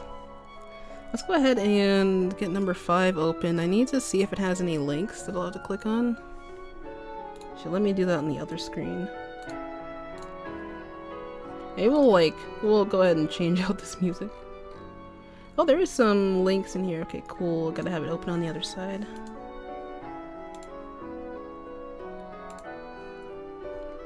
Now we'll go ahead and hop back up to our jazz. Alright. And hello, J-Lang. How's it going? What's up? Aw, don't worry about it, CT. That is all good. Your support here really matters, just by viewing and watching. We got the groove back on, indeed we do. Alright. So, are we ready to get to number 5 on our list? Let me know, guys. You like jazz? Indeed. This will probably be the last request I'm watching. It'll be special. Alright. So, here we go. The Sanitized Busters is by Melman9812. And it's been edited by AbaGar here. So let's get on with our plot breakdown. 5 years have passed since the final Splatfest. In Inkopolis, news has spread that a group of sanitized Octarians are planning an invasion. With the Squid Splatoon having become famous due to the events of the Octo expansion, the citizens of Inkopolis called for their help to track down these uprising Octarians. As part of their promise to save Squidkind and Octokind, they would put an end to the sanitized nightmare one base at a time. Their first mission began with 2 squads of 3. Squad 1 was made up of Ino, codename Agent 8, Pearl, codename MC Princess, and Ayumi, codename Agent 4. Their plan to enter the sanitized base by purposely getting captured was a success, but they were also potted for sanitization. Thankfully, they brought countermeasures against this by taking anti-sanitization shots before heading out on their mission. The agents busted out of their pods and planted their gas bomb inside the base. Bomb is set. Phew, thank God. That pod felt sticky and gross. Couldn't we have taken a chopper to the base instead? Sorry, Ayumi. Getting ourselves captured is the only way we can get inside their base without alerting them. This won't be the last time we're doing this, so get used to it. Guess I have to look forward to taking long showers after each mission. Also, where the shell are my weapons? The Octarians must have taken them when we got captured. But hey, at least we still have our Splat pistols. I wonder how the others are doing. We cut to our second squad, Midori, codenamed Agent 3, Marina, codenamed DJ Hyperfresh, and Marie, codenamed Agent 2, in the middle of escaping from a different side of the same base. And here is where our music begins. Right on schedule. We made out of the pod room right when the gas bomb exploded. Alright, Squiddos, try to keep up and don't fall behind. That gas is very poisonous. Found some supplies, come get them. They went into the armory to refill their ink ammo and get some weapons. Midori, who picks up a hero shot. My old favorite. Marina, who finds a splatbrella excitedly. Ooh, I know how to use this one. Marie picks up an ink bow and arrow. Never used this kind of weapon before. Sheldon told me it's like a charger. Guess I'll give it a chance. Everyone locked and loaded? Ready! All set! Then let's keep moving. Time to nut up or shut up. We cut back to Squad 1, who's getting ready for their escape. I forgot to mention, I'm kind of scared of needles. I know the anti-sanitization shot is important to take for each mission, but it really gets my heart racing. Don't sweat it, Ino. You'll get used to it after a couple of missions, kind of like how I'm getting used to these pods. And trust me, I took that shot just now, and I didn't feel a thing. You really think so? Trust me, it's no big deal. Alright, I think we waited long enough. Pearl presses a button to open the door. The chopper's waiting for us. Stay together and we'll make it through in no time. The squad makes their escape, but not without some sanitized Octarians blocking their path. Aw, squids. Well, Cuttlefish didn't say this will be easy. Girls, we've got company! Let's show these fools what Squid Beak is all about! Using their expert fighting skills and ink shooting, they took down the Octarians with ease. Phew, all clear. Let's take their weapons and finish the escape. Yo, girls, I found some better weapons in the armory. Come check them out. They opened the door to the armory and found some weapons they'd never seen before. Ayumi picks up a weapon and is surprised. A splatter shot with a splat bomb launcher under the ink barrel? When did Sheldon find the time to make this kind of stuff? I don't know, but I can tell you this. Sheldon is a genius when it comes to weapons. For example, these new dualies can be charged up for powerful shots after rolling. I think I'll keep this in handy for close encounters. Get it?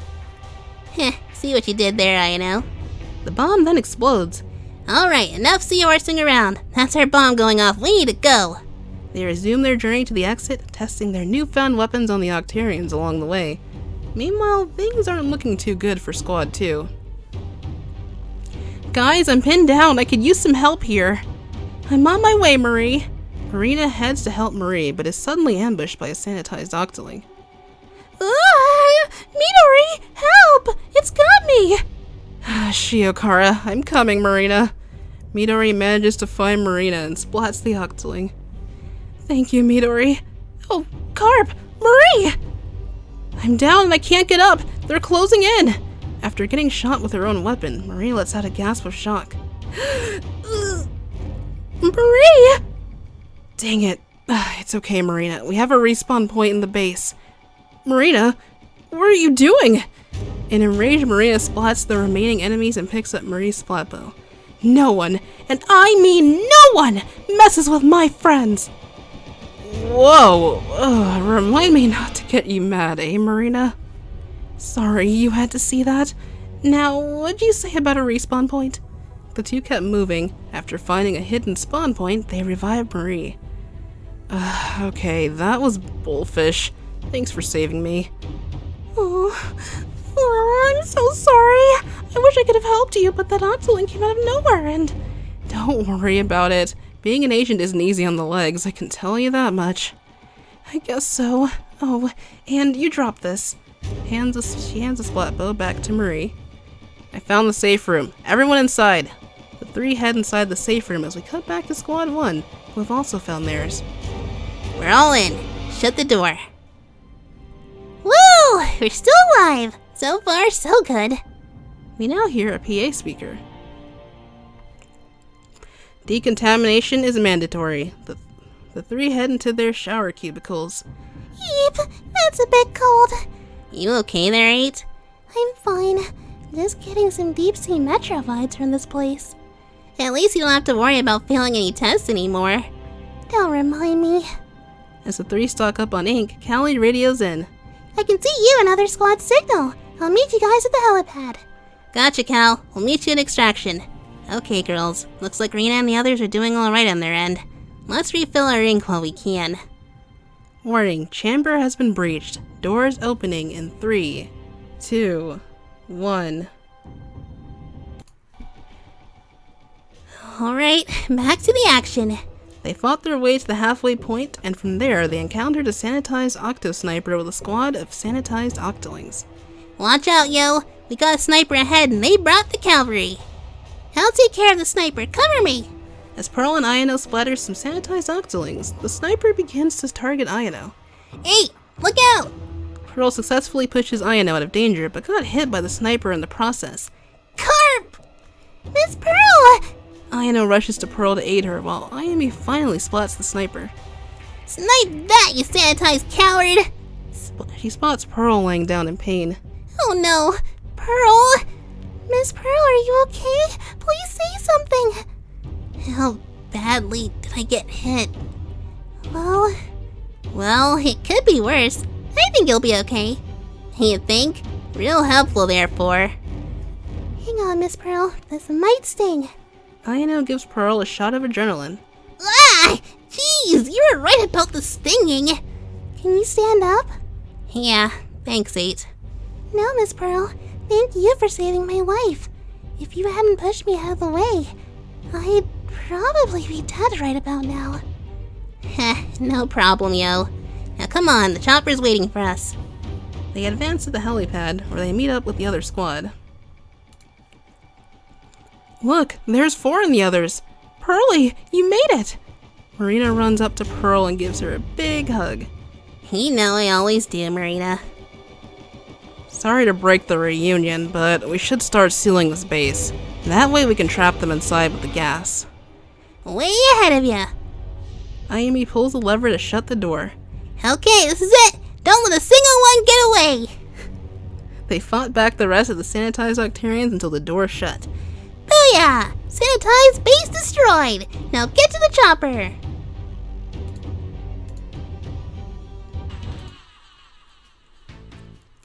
The team hops on Callie's helicopter, looking back as the base crumples to signify their victory. That was so intense. I can't believe we did it. Yeah, we did great. We did do great, right, Midori? Yep. Well, we shouldn't celebrate too soon. There's still some bases that need to be destroyed. Until we find where these sanitized Octarians are coming from, we're not taking any breaks. Well, we'll be with you all the way. That's what friends are for, right? Speaking of which, I think I might bring Callie to one of these missions at some point. That sounds great. If you guys need me, I'll come along. Sheldon would be thrilled to pilot the chopper for me. The more the merrier. We've been through stuff like this before. This is nothing. Squid gig for life, yo. Thanks, guys. With a team like this, those Octarians don't stand a chance. And so, the Squid Big Splatoon would successfully complete their first of many missions. With the fate of Inkopolis hanging in the balance, the Squid Sisters, Off the Hook, and the agents were ready for whatever came next. The path to victory would be a long and hard one, but as long as they stuck together, nothing could stop them. At least, not for now. The end. I hope everyone enjoyed this request. The story was based on the escape mode in Gears of War 5.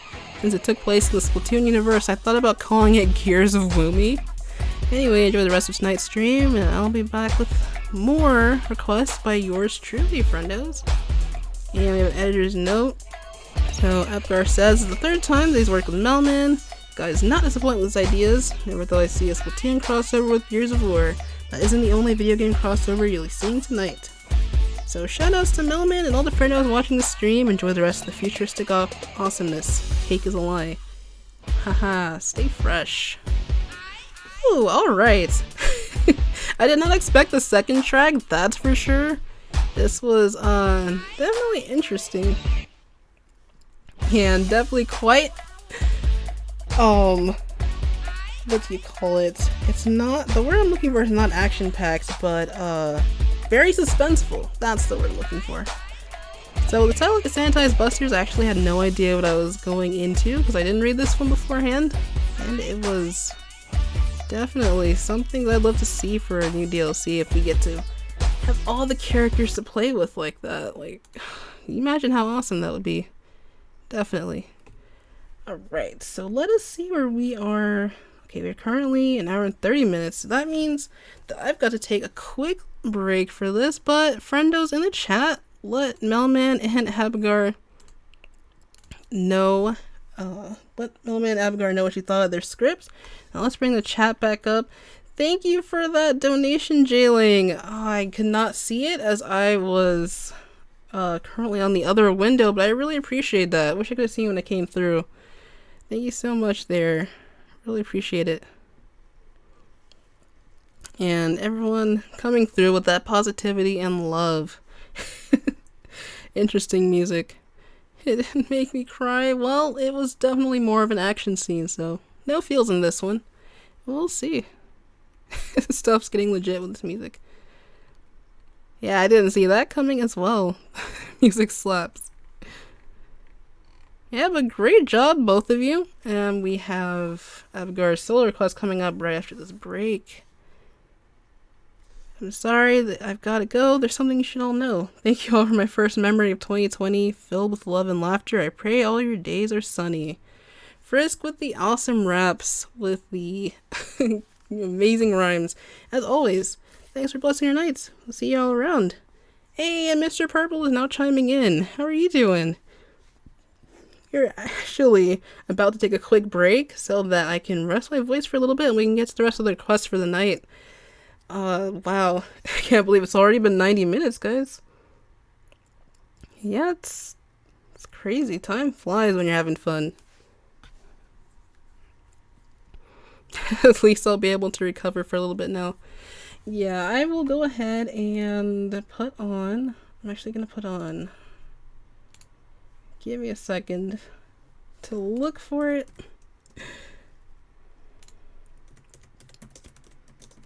The perfect break music.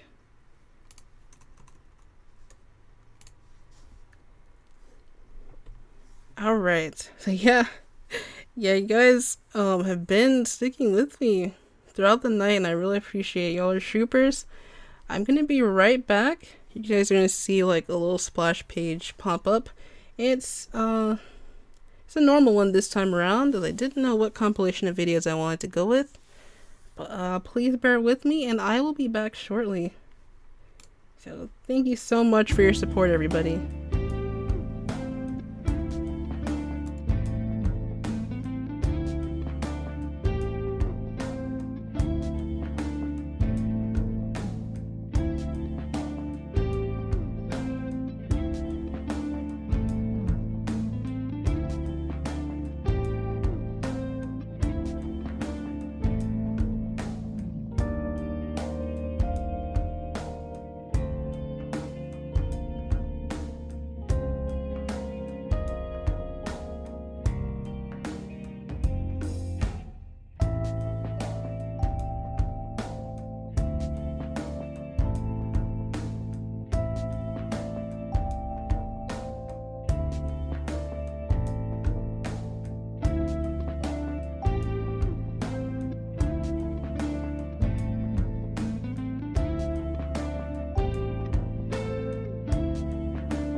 Alright, I am back. I'm doing a lot better.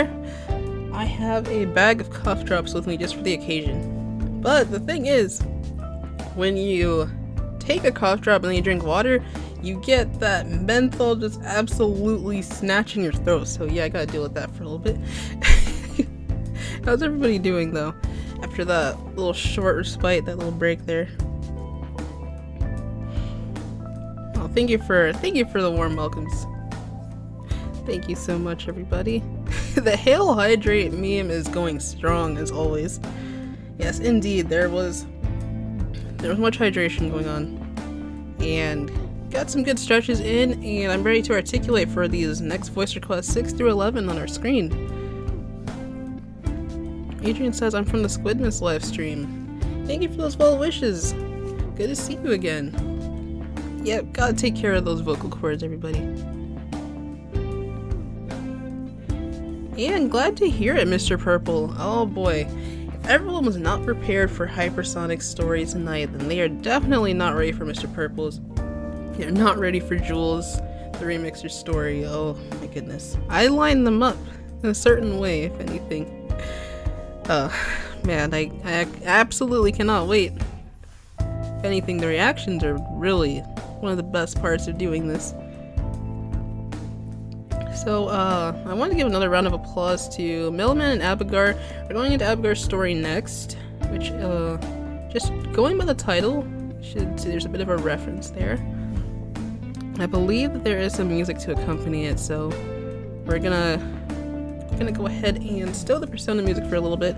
But as always, I love the Phantom Thief vibes. Always wanna rep a little bit of Persona 5 when I can. I love the random comment that says I need to check on my ramen. Oh gosh. A squid has fallen into the river in Inkopolis City. More at 11. My day is going great since I'm here with you all, so thank you so much. I appreciate that. Alright, let's go ahead and get that paused. Alright, yes, you are back just in time. We're all vibing tonight. So, number 6 is Thinking with Portals. So, as you can see, it's got a really interesting twist to it. So, I know it's going to be doing a lot of talking here. Might as well go ahead and get this song loaded up. Alright, looks like we're going to have to loop that, so give me just 1 second.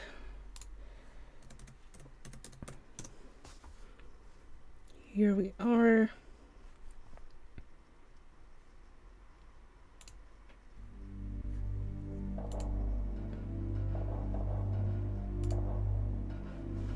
Okay, without further ado, everybody, get yourselves ready. We are about to start Thinking with Portals. This is by Red the Heavy. So, an author's note, this request is based on the puzzle game Portal and contains voice lines from one of the game's characters, Gladys. These lines will be accessed by clicking links in the script. They're surrounded by brackets. So there will be certain songs throughout the script as well. Alright, prepare yourselves, everybody. 4 years. Has it really been that long? Well, when you're forced into cryogenic rest and taken to a twisted science facility, it certainly doesn't feel that way. I woke up earlier today in the first of 20 test chambers at the Aperture Science Computer-Aided Enrichment Center. There was this robot voice lady who guided me through a series of tests. Gave me a nifty gun that could create portals. Promised me cake when it was all said and done. I thought I could trust her. But the cake was a lie. Everything about her was a lie. The tests became more and more intense. There were turrets that fired real ammunition, not ink. Sewage water that was more toxic than the water at the turf war arenas. And worst of all, in the final test chamber, I was riding a platform that took me to a pit of fire. That was the moment that I realized, this place, the people who made these tests, and that evil manipulative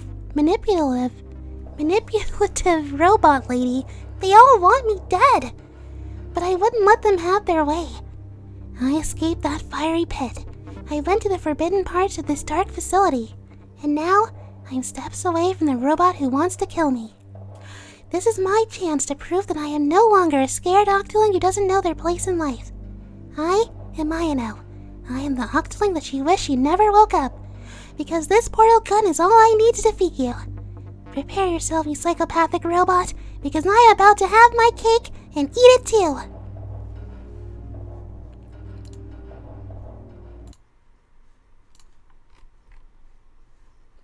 Ayano enters GLaDOS' lair, portal gun in hand. Well, you found me. Congratulations. Was it worth it? Because despite your violent behavior, the only thing you've managed to break so far is my heart. I broke your heart? You broke my heart! I trusted you this whole time, and when I got to the end, you were gonna throw me under the bus and dispose me like some piece of garbage. I'm not letting you kill me. Not after what I've been through. GLaDOS said nothing in response. Instead, what appeared to be some sort of robotic sphere fell out of her body. Ayano approached it slowly, thinking it was a bomb or some kind of weapon. Time out for a second. What is that? I wouldn't bother with that thing. My guess is that touching it will just make your life even worse somehow. To Ayano's left was an incinerator, and next to it, a pedestal with a button that would activate it for about 3 seconds. Realizing what she needed to do, Ayano fired a portal at the incinerator's ceiling and the wall next to the pedestal. She then took the unknown object with her. Where are you taking that thing? Nowhere, really. I'm just putting it where it should go. Ayano pressed the button, then let the sphere go through the portal and into the incinerator. The explosion caused massive shockwaves through the lair, violently shaking the robot and forcing Ayano to hold on to the railing. After things settled down, GLaDOS spoke again, but with a more sinister tone to her voice than before. Good news. I figured out what that thing you just incinerated did. It was a morality core they installed after I flooded the enrichment center with a deadly neurotoxin to make me stop flooding the enrichment center with a deadly neurotoxin. So that's how you want me to go out, huh? Death by suffocation of poisonous gas. You truly are a monster. Guess that means I am the hunter. Oh well, if you want my advice, you should just lie down in front of a rocket. Trust me. It'll be a lot less painful than the neurotoxin. GLaDOS powers on her rocket launcher systems and aims a rocket directly at Ayano. So get comfortable while I warm up the neurotoxin emitters. Ayano fired a portal at the wall. Wait. As GLaDOS started putting the neurotoxin gas into the room, she fired the rocket at Ayano, who rolled out of the way with ease. Nice try, you miserable robot. Sure you know how to beat me, but you're forgetting something. Us Octolings are smarter than you think. Ayano fired a portal at the wall that the rocket would collide into, and another portal close to the ceiling, allowing it to hit GLaDOS and force her to release another robotic sphere. That robot seems to have 3 more of those cores, including the one that just dropped. If those things are what keep her alive, that's it. I know now what I must do. Ayano would repeat this process 3 times, avoid the rockets that GLaDOS would fire at her, redirect them to the robot, grab the core, and put it in the incinerator. Each time she did so, GLaDOS would get more and more damaged.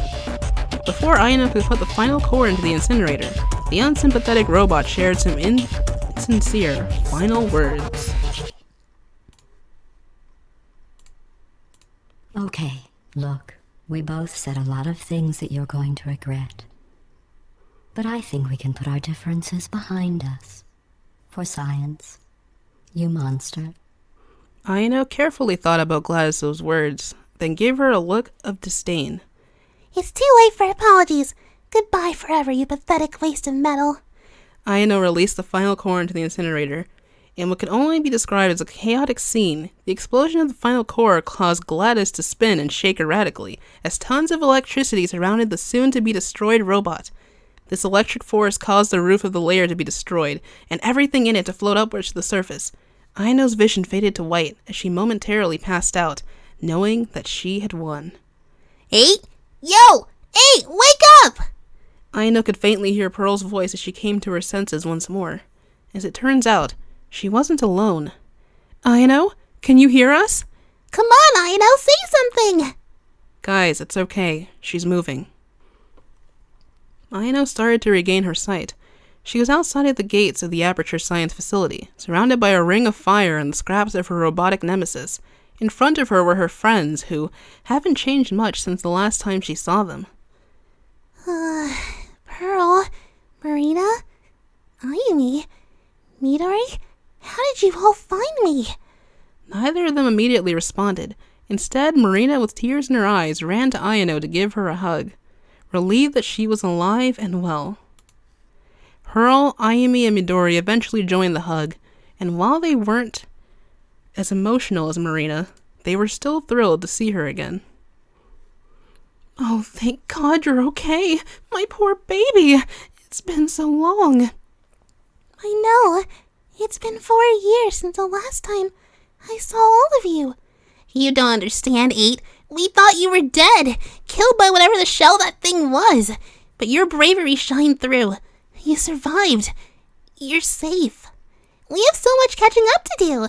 Big things happened while you were gone, and I'm not just talking about us. What do you mean? I think it's better if we show you. Hope your legs still work. And so, Ayano, reunited with her friends, began a long walk back to Inkopolis. The facility was inconveniently located miles away from the city, so it would take them the entire rest of the day to get back home. But it would be worth the wait, as night would fall by the time these 5 ceilings would arrive at their destination. From the hills they could see a drastically different Inkopolis skyline. The city was blanketed in beautiful colored lights, with buildings taller than anyone would ever imagine. There were flying vehicles and holographic images that could be seen from any direction. In a matter of 4 years, Inkopolis had become a futuristic wonder of the world. Wow, Inkopolis looks stunning. But didn't Chaos win? Yeah, but ever since he got kidnapped, I felt like my vision of a rule-free society would hurt others, not help them. So, Hurley and I made a truce, and we worked together to build a new Inkopolis. One that celebrated a balance between chaos and order. One that you'd love to live in, Ayano. I was bummed at first we wouldn't be getting the full chaos treatment, but when I saw what this city had become, well, I was hyped. This is what Inkopolis was meant to be. At the end of the day, all of us have one thing in common. We all look to the future to see what it can give us. We want our futures to be filled with joy and kindness and hope. So we redesigned Inkopolis to reflect that outlook. And I gotta say, I think we knocked it out of the park. You're right, Midori. And now that I'm back home, I'd say that my future is going to be a lot brighter than before. Especially once I show Inkopolis what I found back at Aperture. Well, what are you waiting for? We're gonna create your future, why not start today? Get out there and live your best life. Aye. Free from the shackles of Aperture, Ayano ran off to the new Inkopolis, determined to start the next chapter in her life. Her friends would run after her, eager to see what she would do first. After surviving what may have been the toughest challenge of her life, even more so than escaping the underground, Ayano was looking forward to creating her own path, one where she didn't need to be forced into making decisions that could risk her life. From this day forward, Ayano would open the portal to a new future. The end. Thank you so much for reading this story, Yume. I had a lot of fun writing it, and I hope the viewers enjoyed listening to it as well. The ending does seem a bit rushed, but hope I made up for it with this unique format. Always willing to try new things, and the futuristic theme this month motivated me to not only cross over Splatoon with Portal, but to use pre-existing voice lines as dialogue for Gladys. Hope you didn't have too much trouble. Again, thanks for letting me participate in round 15. Hope to entertain the friendos in the next round. Alrighty. Wow, and I love how the song just ended right on cue at the ending. Oh, well, I mean, that was just pure luck. But what a great soundtrack, what a great progression, that was really, really nice. And it was interesting having, because schedules are so conflicting with my other voice actors who I would love to have a stream in the future. Like, it was nice having some other voice alongside me in this. And I have actually met the voice actress for Gladys at San Japan 5, but that was way back in 2012 when I had never even played Portal. I still thought she was amazing, and she was doing lines for people who got her autograph. I got her autograph with my badge, actually, even though I never played the game. I just thought she was a really swell person. This was amazing. I may just bump Portal up on my backlog of games to play. I really like how this crossed over with Splatoon, especially the feature that we might see after Final Fest in the aftermath. We have no idea what the team has in store for us, but this was definitely a nice take on that, so great work. Round of applause in the chat for Red the Heavy AbaGar, everybody. Great story. Very nice. Where is Pearl and Marina's wedding? Last stream showed they were having a wedding, so yeah, that's true. There were a lot of proposal fics in the last round 14. I don't know, but wherever it is, I hope that I can be there. Oh, man. The word manipulative is actually really hard to say sometimes. Like, I don't know if it's just my accent, but I don't know. There's some words that really get me. So, yeah. Make this canon and take my money. Look at Lone Wolf there. We stand Rena and her Vimo child. Beautiful.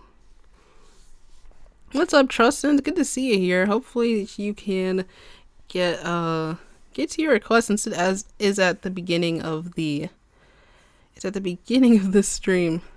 But everyone really did like it, and everyone was like, whoa. Everyone was like, let's make this a real app. So thank you for making that a reality, a nice prospect. I am the cake, am I a lie? I don't know, but that meme has been going strong since like, ooh. It's been going strong since the beginning, since day one. Oh yeah. I really like that, really like that concept.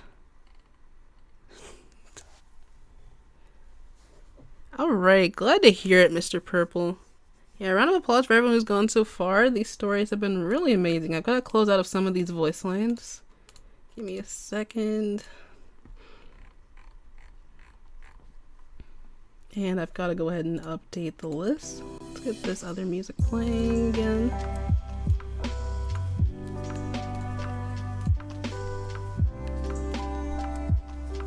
So how's everyone doing so far?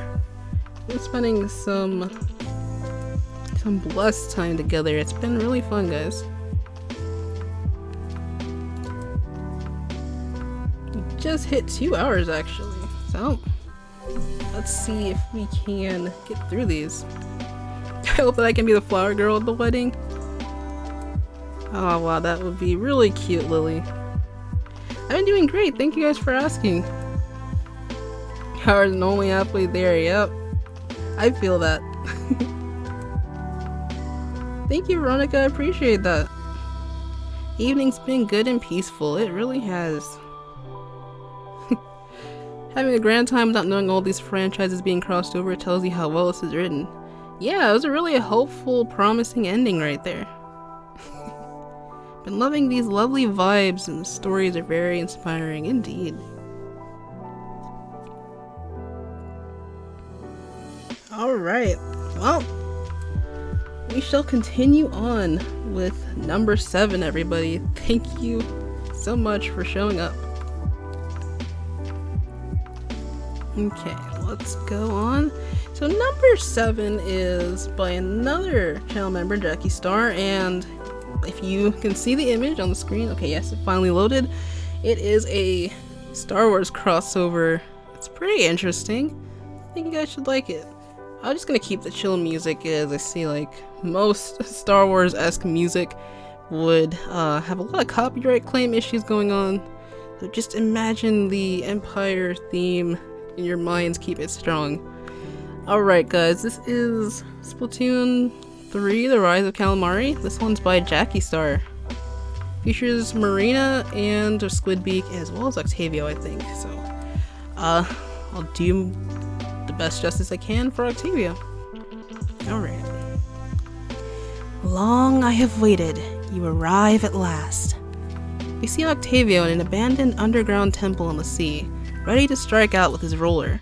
As new technology has grown for the last half-decade, everyone is at peace and living their life to the best. However, Octavio, in his permanent humanoid form, hasn't let go of his hatred and revenge. As he is exploring out at sea, he reaches the Polaris Arc. There, he hears a voice. The new order was just the beginning. I will strengthen your powers so much more. I rigged the Splatfest machine before, and I can do it again. I've been defeated before, too many times, but you've proved worse. You've torn the world apart! Octavio rushes towards her, but stops immediately after seeing the Empress on a machine. I will give you the high power, if you do as I say. Kill the girls, become the overlord you have dreamt of years ago, especially since the outcome of the estival solstice, when the two had split against each other. Since you rigged the outcome of that day, chaos declared rule over order, and I've become this way. Their grandfather passed away just a while ago. Without him, they're lost, without anyone aside from their new family that I fought against for a long time now. He fought against your army, but he won't be in your way now. Yes, my Empress. We see the Squid Sisters and the Inklings return from a mission from the ruins of the Polaris Ark. Aino has matured, and so have Midori and Callie. Blue, you're alright! Okay, we need a med team, on the double! The nausea should wear off in a while. Callie, get those data disks online. Incoming frequency? Come on, Midori, this could be a big one. Coming, Marie. Just wanted some sleep. You know, nothing ever changes with the two of you. Every squid and ally Octoling gather around the Squid Sisters, blue and orange. We got something for everyone. It's our worst fear yet. Somehow, Marita is coming to attack Inkopolis. For the love of God, really? 3, calm down. But how, Marie? The last time we saw her, it was after the division of the world to chaos and order. Marie shrugs among the disgruntled and confused crowd of the Squidbeak base, Callie looking down in fear and holding onto Four's hand. Guess the future is doomed. All I wanted was a peaceful life with everyone I know. There's more. It appears that Octavio made the Splatfest machine, which led to this very moment. If I may, girls, apologies. I would like to say, after all we've done, thanks for being with Orange and everyone. For the longest time I've been in this city, I've grown close with my family, everyone here. We need to fight for everyone, for Cuttlefish and for the others we've lost. Let's make this count. You heard the kid. Everyone take 5. We're going in a few days. Come on, Blue. You need to rest. I can't have you in that condition during battle. Here, Marie, why don't you take him out for a walk? You too, Orange. The trio walks together along the peaceful Inkopolis Park. Just like years ago, here we are again. Yep, glad to be with you and Callie again. I just wanted to take this time of rest to show my gratitude to everyone I fought and lived by. When this is all over, I would like to go back to her studio days. I just hope Pearl is doing alright. I haven't seen her in ages. Callie is getting especially worried. I'd like to take one last look at the city's sunset before our final confrontation with all things evil in this world. It'll be alright. We fought a lot and we can defeat Octavio again. But his powers must have doubled this time around. Meanwhile in Octo Valley, Octavio speaks with Empress Marina over the holoscreen. So, the captain of the Squidbeak's platoon is truly dead then. His doings will be in vain. Come to me on Polaris, Lord Octavio. The final attack begins. Marie is on the way, and her friends will try to strike us down. Leave no one alive when they strike, as the sisters have reigned their city for too long after your kingdom's defeat. Yes, my lord. On my way. Octavio turns to his troops and the Knights of NILS. Conjuring Overlord. What a bunch of Vibo. What does she want in return for our services? Octavio snaps and knocks out the troop. Prepare to strike any fighter that gets near us. My knights and I are going to Polaris. The beginning of the end is nigh. We see the Squidbeak forces divide into 2 groups. One to take on Octavio and the other to search for Pearl as she's broken ties with Marina after the consequences of the final fest all those years ago. Callie, Marie, are we good to go? Octavio's forces are arriving soon, and I don't think it's pretty from what I've managed to scope out near one of the Salmonin bases. High Tide Squadron, you're with me! Find the hooks and get to them! Orange, you're with me. Now let's go! The Squidbeak forces with Captain Callie, former Agent 1 now at the top ranks of the Squidbeak's platoon, traveled through the old canyons and valleys of the old war. I know it's not a comfy path, but we gotta get through this. Okay, Marie's group, Midori, Aino, here we are. As the Squidbeak forces arrive, everyone is shocked and speechless at Octavio's fleet. Aino looks in surprise. Look at their fleet. The Knights of NILS, Zeus, Phobos, and Archon arrive at the Polaris Ark. They loom over to watch the cannons fire at the sisters' attack force. Octavio? Zeus, what's going on out there? Come to the Polaris Arc now. I will deal with this myself. All ships attack! As Marie's Kraken squad flies through the array of the cannon's bombardment, Ionel and the others take on Octavio and Empress's forces, while Midori manages to land their chopper onto the boats. Orange then plus Marie towards the Polaris Arc, and then Orange pulls Marie towards the Polaris Arc. I hope you make it back. Good luck, you two. Let's make this count. Splat bombers, jam the engines and cannons. We can draw out their strength within these destroyers. Marie and Orange arrive at the depths of the Polaris Arc underground, and they begin to hear a familiar voice. They see Pearl in chains and trapped in a tank, the same ones that kept the Inktoling test subjects. Orange! Marie! Help! Pearl? Hold on, Pearl! Marie, get this thing cut open. Look, here's a crowbar, just hurry! Hurry before they... Both Empress Marina and Octavio emerge from the darkness. Marie Cuttlefish, I've been waiting for this day for a long time. Where is Marina?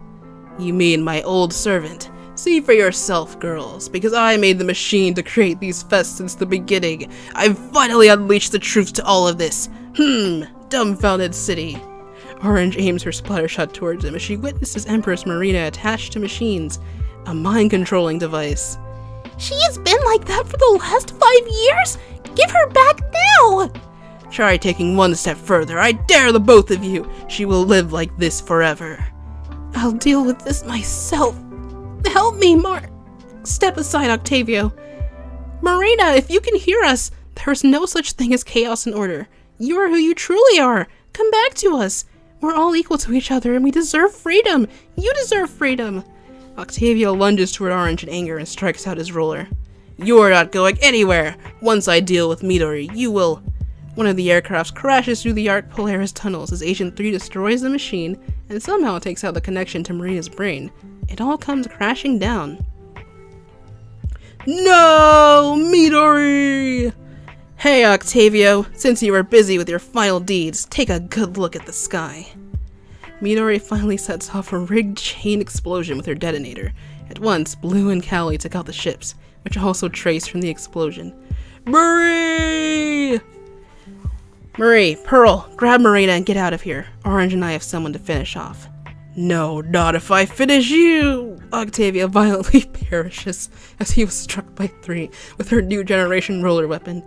Whoa! Midori! You did it! He's gone for real! I had no choice. He didn't care about anything except the past. When the sisters find out about this, I don't know what to expect. Come on, let's go. As the girls unite together once again, they make a run for it to escape the collapsing ships. Ayumi, we need to ride out of here! I'm on it, Ma. Oops, I mean Marie. Everyone retreats from the destruction of the ships once Marie and the girls get on board, as all the evils of the past come to an end. A few days later, everyone is gathered at the plaza, with Callie and Marie dressed in kimonos at the studio, and Marina fully back to her old self, recovered with help from Pearly. I declare Midori the new leader of Splatoon, as we've been with her since the beginning. It's beautiful to be back home, Callie.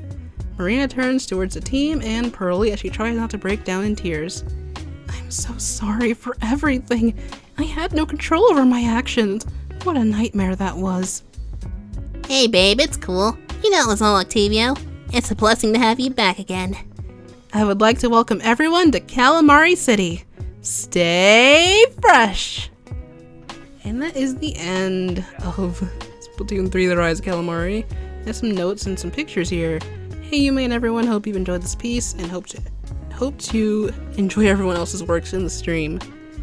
And I guess this is when Orange finds Marina at the mind control device here. And Marie along with Blue Inkling and Agent 8 in the chopper. These look like they were made in SFM. These are pretty cool. Try to tinker around with the program myself and it is challenging.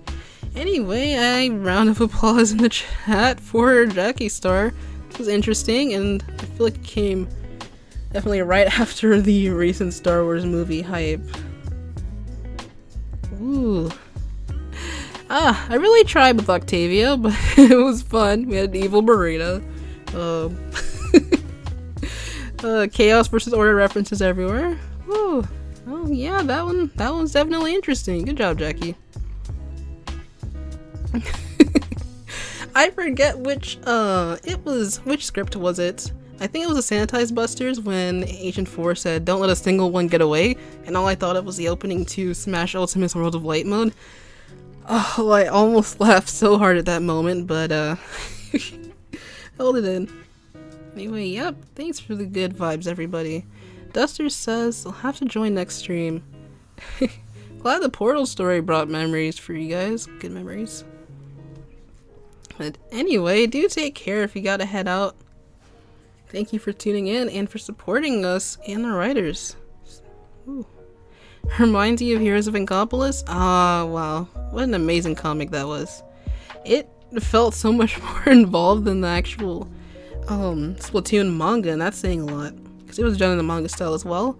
I really thought that that's what an actual Splatoon manga would be about, kind of like the story mode, but it's kind of just like a comedy thing. Gonna go ahead and highlight this here. It's time to get some water after all that. It is always fun doing Agent 4's voice. Alright, we are at 8 through 11.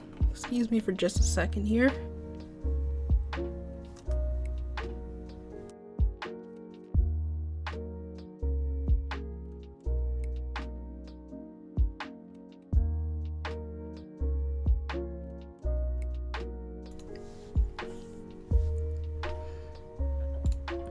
Alright, how are you guys doing so far? We're ready to head into number 8, so I just like seeing all the comments and reactions to the stories as they go on. Literally just Splatoon the sitcom. Yeah, that explains the manga very well. Very, very well. Turn on the music for requests the moment it shows up in the story. We'll see. There's a bit of a delay as far as things go. But I'll do my best here. Let's go ahead and close some of these other tabs.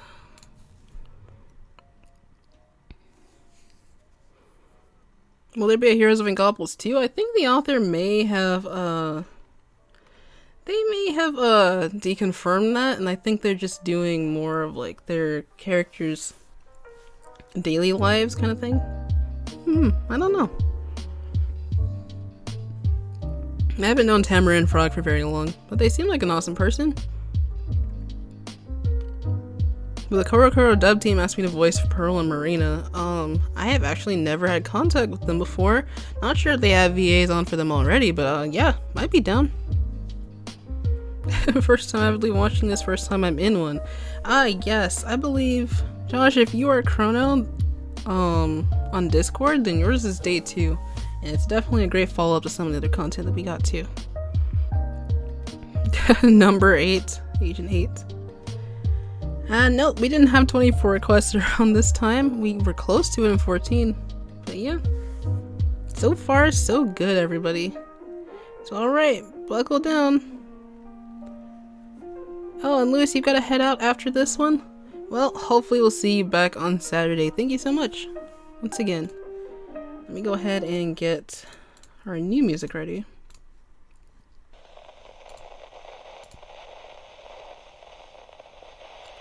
This is A New Day by Bomboozled.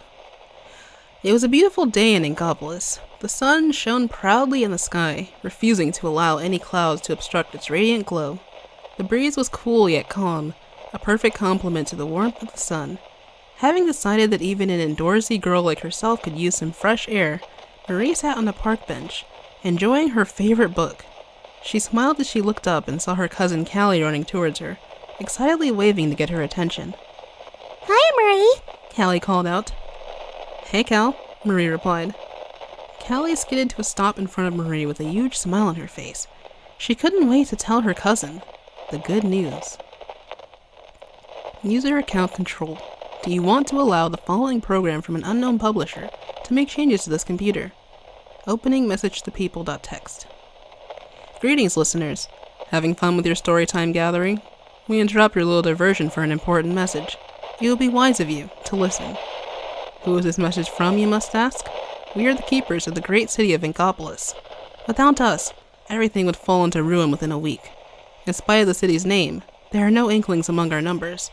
Rather, we are everyone else. the anemone who cooked you that delicious meal, the urchin who hauls out your trash every night, the crayfish who reconnected the severed telephone wires, the bass who healed you when you were sick and injured, the jellyfish who built the brand new apartment complex in which you live. That is us. We gave everything to preserve our beloved home, and didn't even ask for recognition.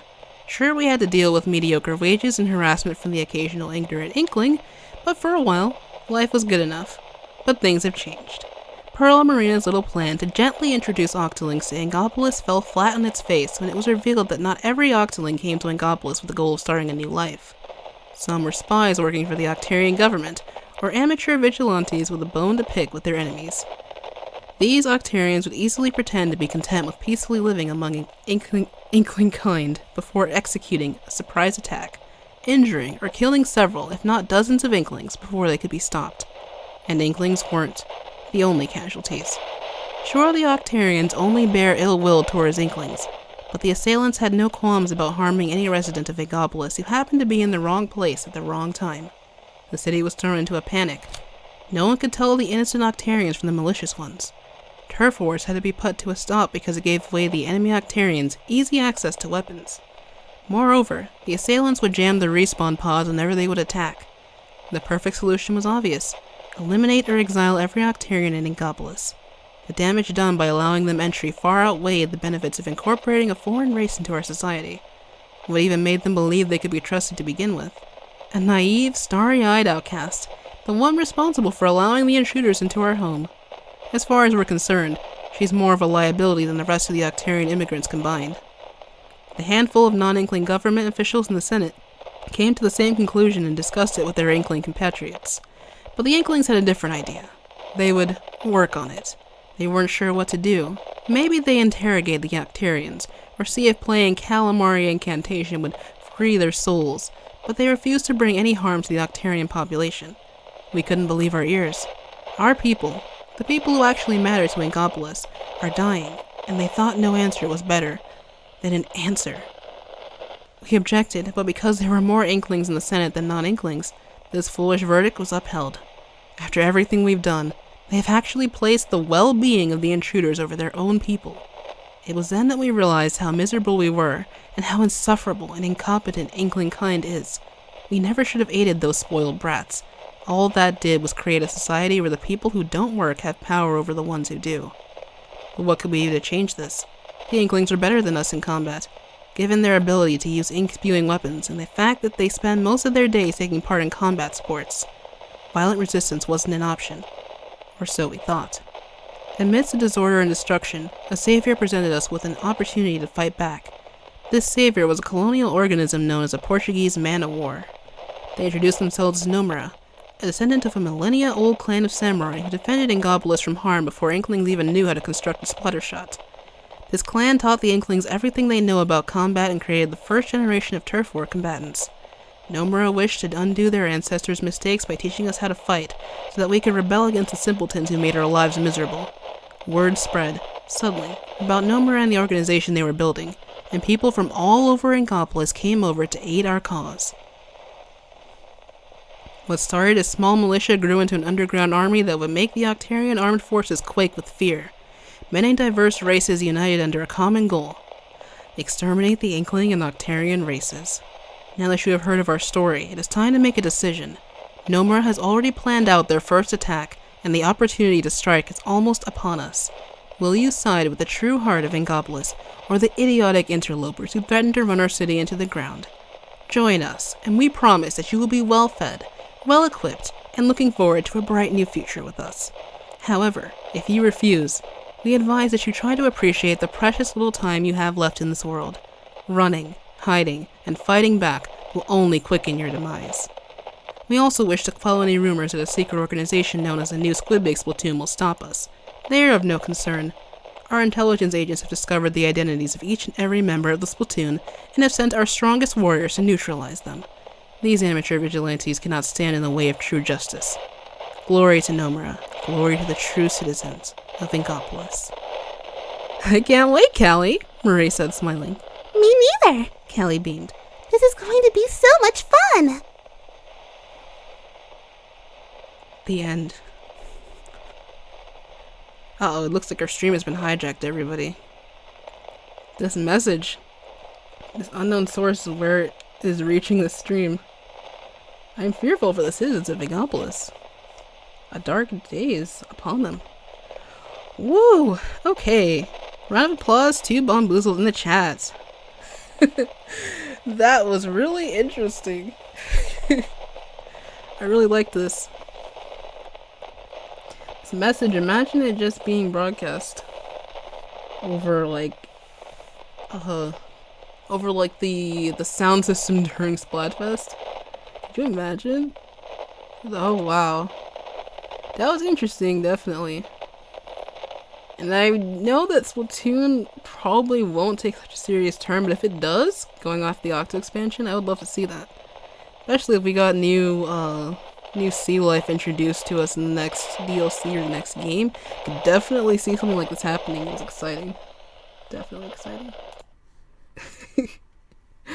Alright, wow.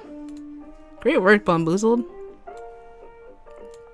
Okay, I cannot highlight on this side, so I'm just gonna have to pop over here. What did y'all think of it? I definitely got chills while reading it, but I had to keep going strong for you guys. Felt like my soul left my body, to be honest. Felt like I ascended to like a higher plane in the Twilight Zone or something. Please don't let this really happen. Oh, you guys are cute. I can definitely tell you had a lot of fun with this one, Bomboozled. That was nice. That was, like I said, chilling. Ooh, pure horror, but Callie's fine with this, I guess. She's like, Oh yeah! I just can't wait to experience all of this. oh man. If Cuttlefish saw this, he would have intense Vietnam flashbacks. Oh man. Is this Splatoon 3?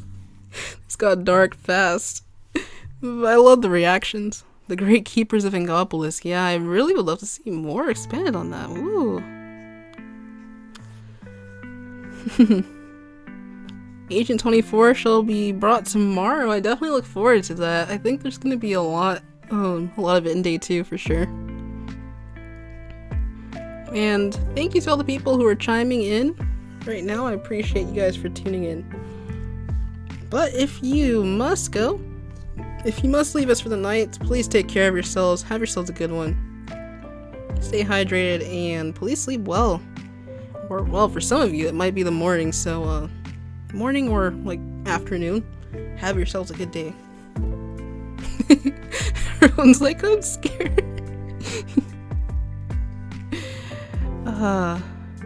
I wouldn't know that there are YouTubers like that, actually, Ceenic. Well, that's interesting. World Woomy 3. Not after the... No! Not after the trending tags on Twitter. You guys want some rain in the background? Actually, that'd be a good idea. I think. I'm gonna go ahead and, like, restart the playlist.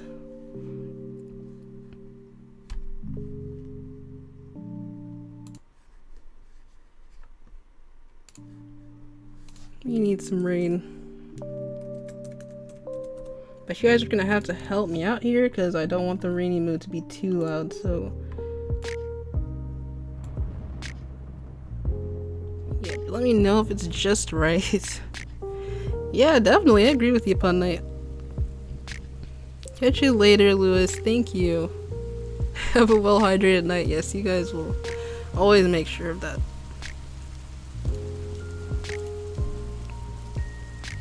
Not sure what to call this new faction. The Namato Rebellion is a working title. Sounds good. Someone says, no, don't add the rain. Well, I don't know. What's the verdict? Thank you there, Bye Beach. Really appreciate it. No! No, not those two words in the same sentence, David Norton. I see that comment. Day 2 gang, yes. I don't know, but verdict on the rain of whether we'll keep it or not. Next story is actually by Slavic Inktoling, so maybe we should have like more of a dramatic soundtrack for this one. Let's see, I actually don't. This is looks like more of a rock cover. I don't know. Let's try to find some Nasty Majesty actually. Real quick. Give me a sec, guys.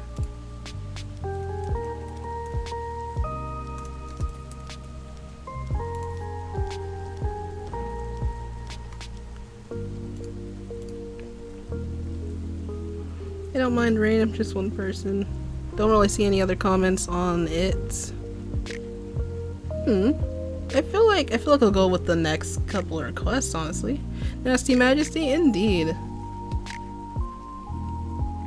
Did I say Slavic in the chat? Not too sure. But give me one more second.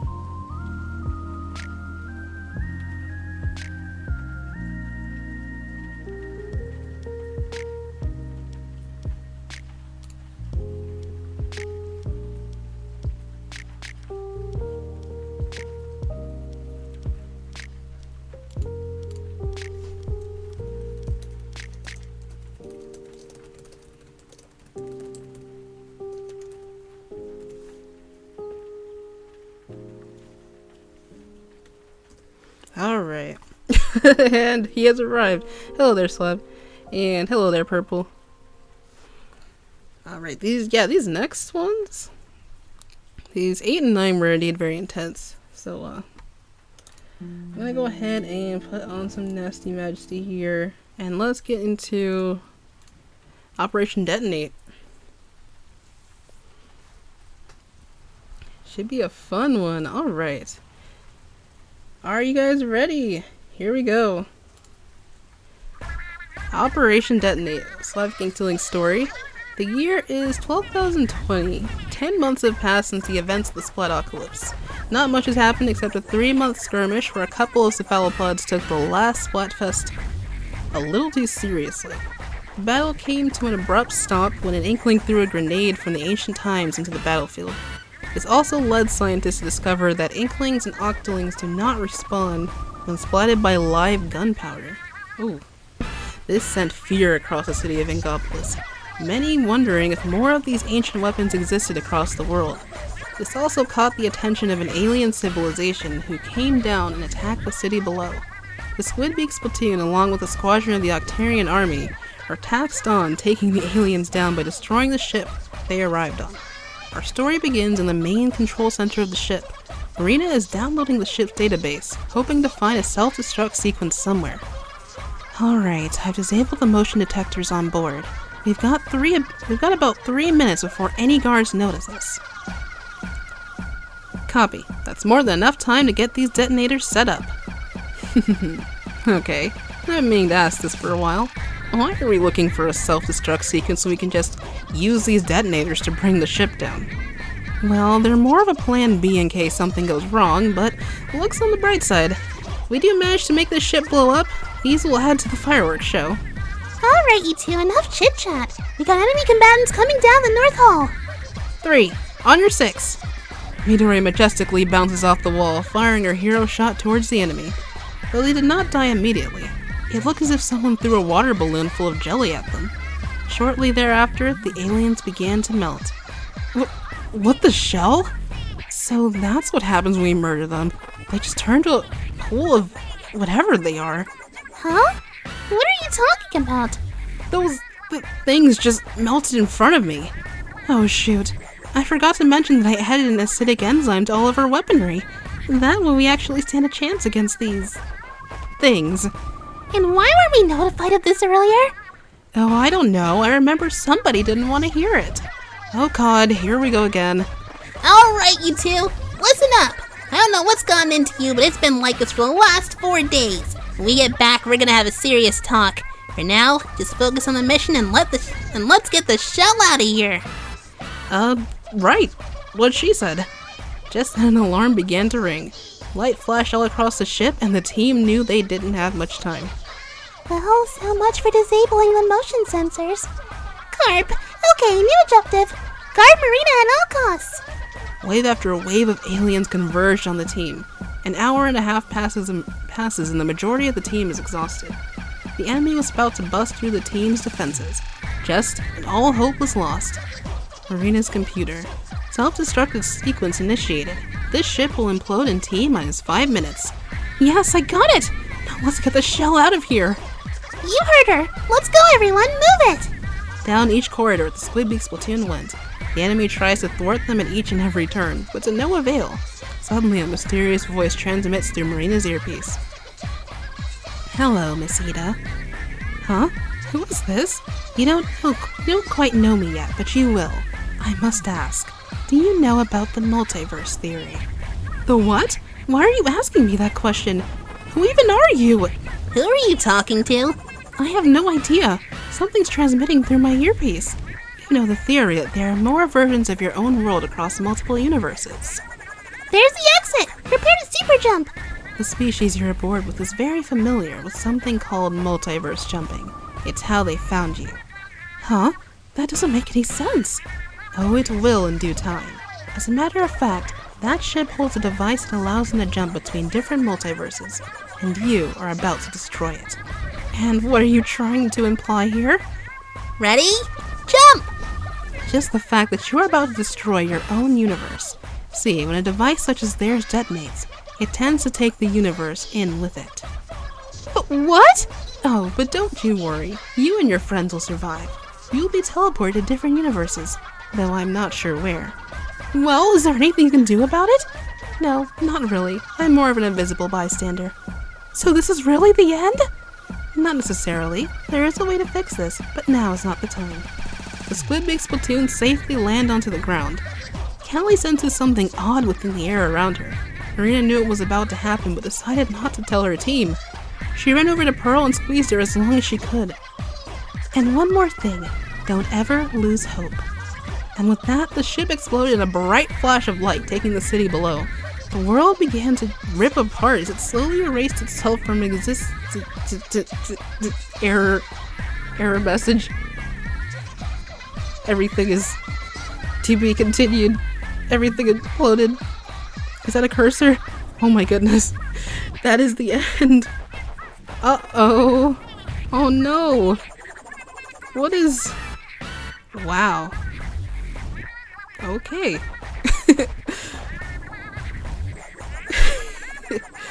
That was definitely interesting. Oh no, Marina. She didn't have time to tell anyone. It's kind of like Shulk with his future vision.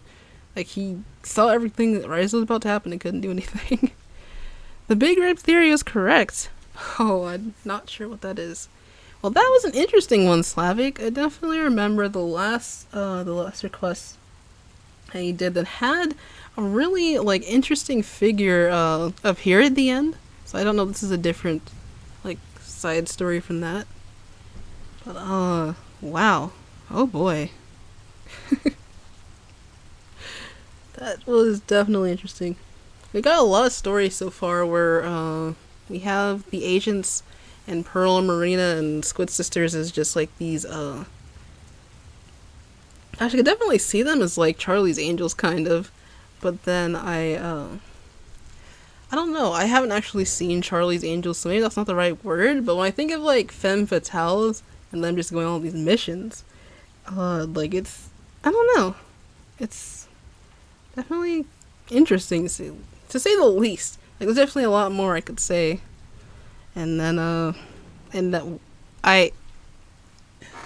Slavic, my dude, chiming in with the super chat, yo,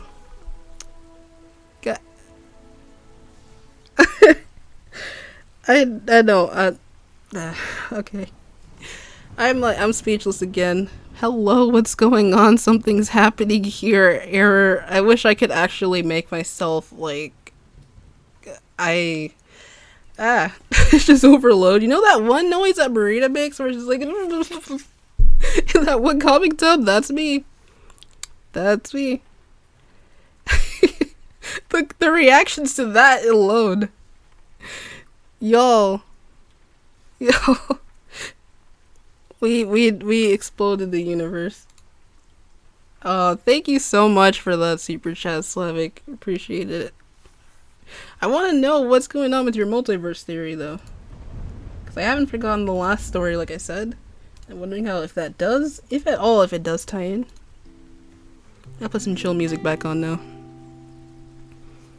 So mystery sets when the universe keeps expanding until nothing is left. Oh, alright. Okay. Marvel is the best multiverse Slavic, hold my beer. Yes, indeed. A heart of gold strikes again. That is so true, Lauren. Thank you, Slavic. Again, like, maybe speechless. All the Vimos in the chat right now.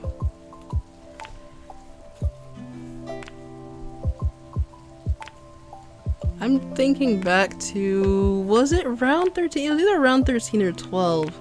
But, wow, does Marina have, like, a habit of, getting herself into these, like, life-ending plots, right? And I appreciate you, fam. I'm gonna go ahead and highlight that and then refresh. So we're getting closer to the end.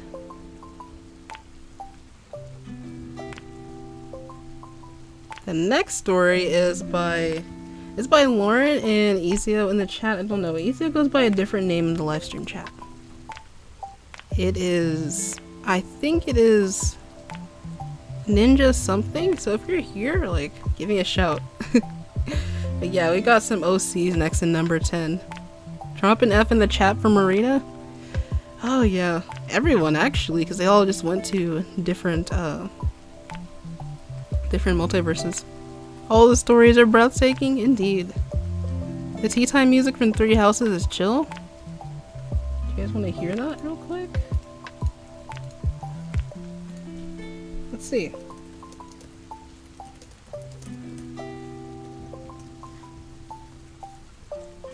I like how there's an extended one.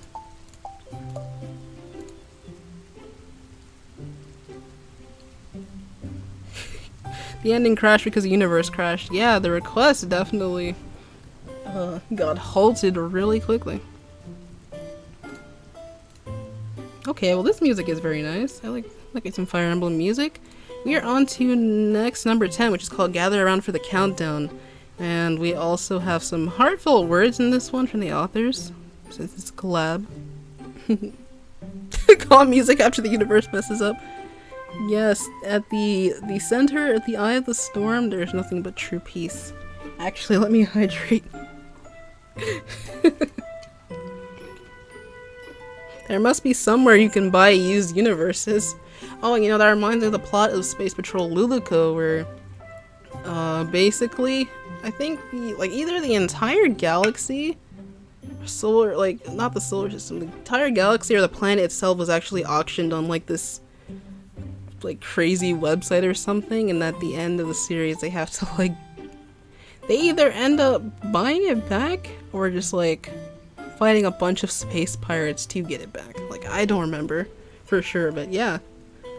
Interesting.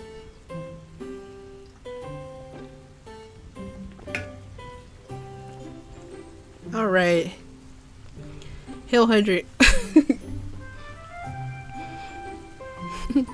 Callie is a columnist in horror. She kinda is, huh? I mean, she did pick Team Chaos after all. Alright, here we go. Let me check on the side. Make sure there's... Okay, yes, there is going to be custom music in this one. Dark. Mr. Purple laughs in the corner silently. Yes, you guys are not ready for that one. Alright, well, without further ado, let's continue on with number 10. Gather Around for the Countdown by Isalover, Lauren G in the chat, and Ezio Hikari. Greetings everyone, Isalover here, and this time around, certain Asian boy joining me. That'll be Senor Ezio. All the comrades. So they merged their ideas and came up with something really interesting. They tried to cram it all because of the page limit, which was, yes, definitely for the sake of my voice. Thank you so much. This is what they created. Hope you all take a liking to our characters and their personalities. Enjoy what we put out before you all. Lastly, Yume, if you're reading this, I'm going to express my gratitude for such. None of this would have been possible had you not decided to stream and voice all of our writing. So without further ado, let the narrative commence. And thank you too for submitting this. Maddie sounds like my agent 4. Ivy's like 3. Okay, let's see if I can commit that to memory. Remember. Cassandra sounds like 8. A bit more... Oh, okay. A bit more flirty. Ezio sounds like me in my regular voice. He actually sounds like Kingdom Hearts 3 Sora, but I'm not gonna strain you. Okay, so we got Squid Sisters and Off the Hook too. And the music. Alright, I'll get that started. I actually don't remember what Sora sounds like. But that iconic Kingdom Hearts opening. Been having these strange dreams lately. Anyway. Let's get the music going. Like, is any of this for real or for not? Like, anyway. Gather around for the countdown. Let us begin. 'Twas the night before New Year's, and all throughout the house, the bubbly Maddie Galgara was actively stirring, louder than any mouse, while her friend took it upon herself to make something tasty. She was never the fastest cook in her friend's eyes. Hurry, Ivy, go grab the popcorn! The radiant Inkling would clamor, TV remote in hand. It's about to go down in 13 minutes, come on! A moan coming from the kitchen could be heard, along with the sound of kernels bursting inside a pot, their pungent aroma reaching Mad's nostrils. You've waited 365 days for the new year, so surely you can wait for this, she'd snap back, beginning to pour the freshly popped food into a large plastic bowl. Not like the wait will even be freaking worth it. I don't want you to miss the countdown! Maddie called as a retort, wriggling around, totally unable to contain her exhilaration. The moment Miss Demana comes over, 2 quick knocks were clearly heard, then a muffled singing voice. Okay, hold on, real quick. Okay. Deja vu! I've been to this place before. Higher on this. Before the voice could continue, a crisp slap was heard with a half-laughing "Ow!" following it up. Maddie bolted towards the front door, opening it up in a flash. She greets their expected visitors with a wave and smile before gesturing that they come in. Their Inkling guest gives him a bow and enters chuckling, while the Octo he's with is holding his left hand almost quite sweetly. The yellow-haired Inkling leads them towards the couch, proceeding to leap onto Ivy's lap in her squid form, already snagging and gulping that popcorn down. Her roommate lifts her head up, welcoming the 2 acquaintances in with a nod, before shimmying towards the edge of the sofa, trying hard to control Maddie as she began to excitedly fidget around. Hold still! I ain't cooking more popcorn if you knock it over, she would warn, keeping one arm on the Squiddo and snack bowl as Maddie's giggles filled the air. Ivy then looks back at the 2 with a sigh. At least our guests will be keeping us company for the new year while I deal with you, eh? The same redundant messes as usual. Sheesh, Matt. Just as rowdy as us when we're drunk. We're your guests, right? At least let us help ourselves to some popcorn. Their guest squid, Ezio Hikari, jokingly scolds the 2, while his companion Cassandra Takuiyara laughing with a facepalm as she helplessly shakes her head. Then sit down and join in! We got 10 minutes! The squid prompted, pointing the controller at their television, which tunes into channel 20. Maddie begins to squeal upon catching sight of her favorite idols all gathered up in the square on a stage, joined by the roaring public. Meanwhile, the guest squid reaches out to the bowl of popcorn and also takes a handful. Popping 3 simultaneously into his mouth, he says, "You sure are a die-hard fan of him, huh, Maddie?" The female squid glanced over, quickly nodding before eyeing the flat screen again. And they're all doing the countdown together. They'll be counting down to a new year filled with so many high hopes. I even heard the legendary Yume may join them in the after party. And oh, it's going down right now! With more squeals, she jumps up onto Ivy's head, pumping her tentacles around. The square is still busting with ebullience, but the crowd settles down a bit as Pearl begins to speak. Y'all know what time it is. The rapper shouted out, followed by more cheers, which grew even louder after Marina said, "It's Off the Hook, and the Squid Sisters coming at you live from Inkopolis Square." The Octo and Inkling duo look over to the 2 cousins that were next to them as they step forward, and the pop stars were also met with more exuberance from the large crowd. With a casual wave, Marie utters, "It's about time we entered a new decade." Callie frolics around the stage but runs over to Marie's side as she finishes speaking. And we're ready to count down to said new decade with all of our awesome fans! Maddie kept swarming around up on Ivy's noggin as the singers went on. The Octo whirled her head sideways, grabbing Maddie as she went zooming down onto the ground. With a shriek, she scrambles onto her shoulder. I'm looking forward to what's to come, and you know it! She protested. Ivy just looks away, crossing her arms with a huff. You're excited over all the new bullcarp we're gonna have to put up with? Ivy questioned with a hiss, eyeing the ceiling, getting a frown from Maddie. At that, Ezio reacts in a quite pained expression. Harsh. Seems like you two butt heads quite often. Ezio was remaining silent, but then he notices something off about Ivy, something he has somewhat seen before. Hey, Ivy, you good there? I sense something. The Octoling turns to blankly face Ezio, narrowing her eyes at him. He must have noticed something. Hold on, give me a second here. Okay. He must have noticed something, Ivy. If there's anything that we could help with, just say. The other Octo says in support of Ezio's words. Ivy scoffs, ignoring Maddie as she rubbed her back.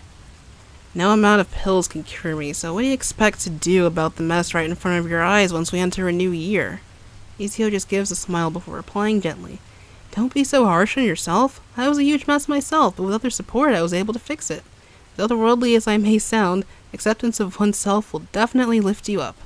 She shook her head, shooing Maddie away with a hand, but her pal remains on her, wrapping herself around her waist. Hold on. Just hold on. The Inkling begins to anxiously twitch as she whispers her plea.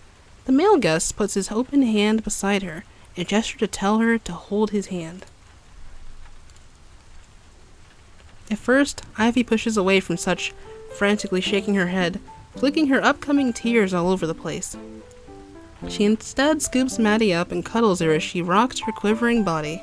Maddie softly grabs her hand and places it over Ezio's as she comforted her, which the Octo does nothing about. The guest then ever so slightly squeezes her hand in a very affectionate manner, while the other guest tells her, "There'll be nothing lost from receiving help. We are here for you. No need to be so anxious." Her roommate nods, going in for a hug, until Ivy plops her down on a cushion, swaying as she rose to her trembling feet. As she inhales, she points a finger out at Ezio and uses another one to wipe her waterworks out. That's easy for someone who's supposedly already steered clear from that path to say, and you know it. Yours truly, however, hasn't accomplished such a feat. She snarled through gritted teeth, fists beginning to clench. Why should I deny the damn truth? I actually... Oh... Issa, I can't actually read this. I don't want to butcher it too badly. Ugh.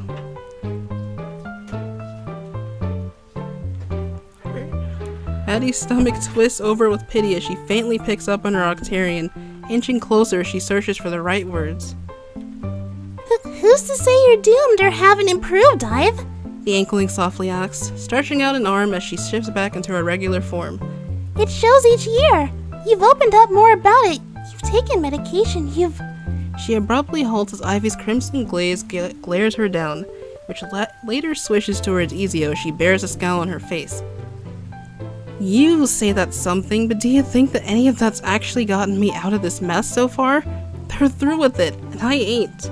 The guest Inkling smirks, stands up, and rolls up his left sleeve, showing a seemingly fresh cut across near his pulse, then raises the jacket and shirt to show another cut in his right. When you look at him, his hazel eyes are devoid of the sunset-colored glimmer that it had, and his lips giving a faint and pained smile before remarking, "You can say that again." A small gasp comes from Maddie while Ivy recoils backwards, placing both hands over her own shoulders, growing more queasy. Maddie motioned closer to Ezio, fearfully staring down at his fresh slits, remembering how many times she'd catch her pal doing the same with a frown. He may have had a hiccup, but why should that darken his hopes? He clearly didn't let that happen, Ivy.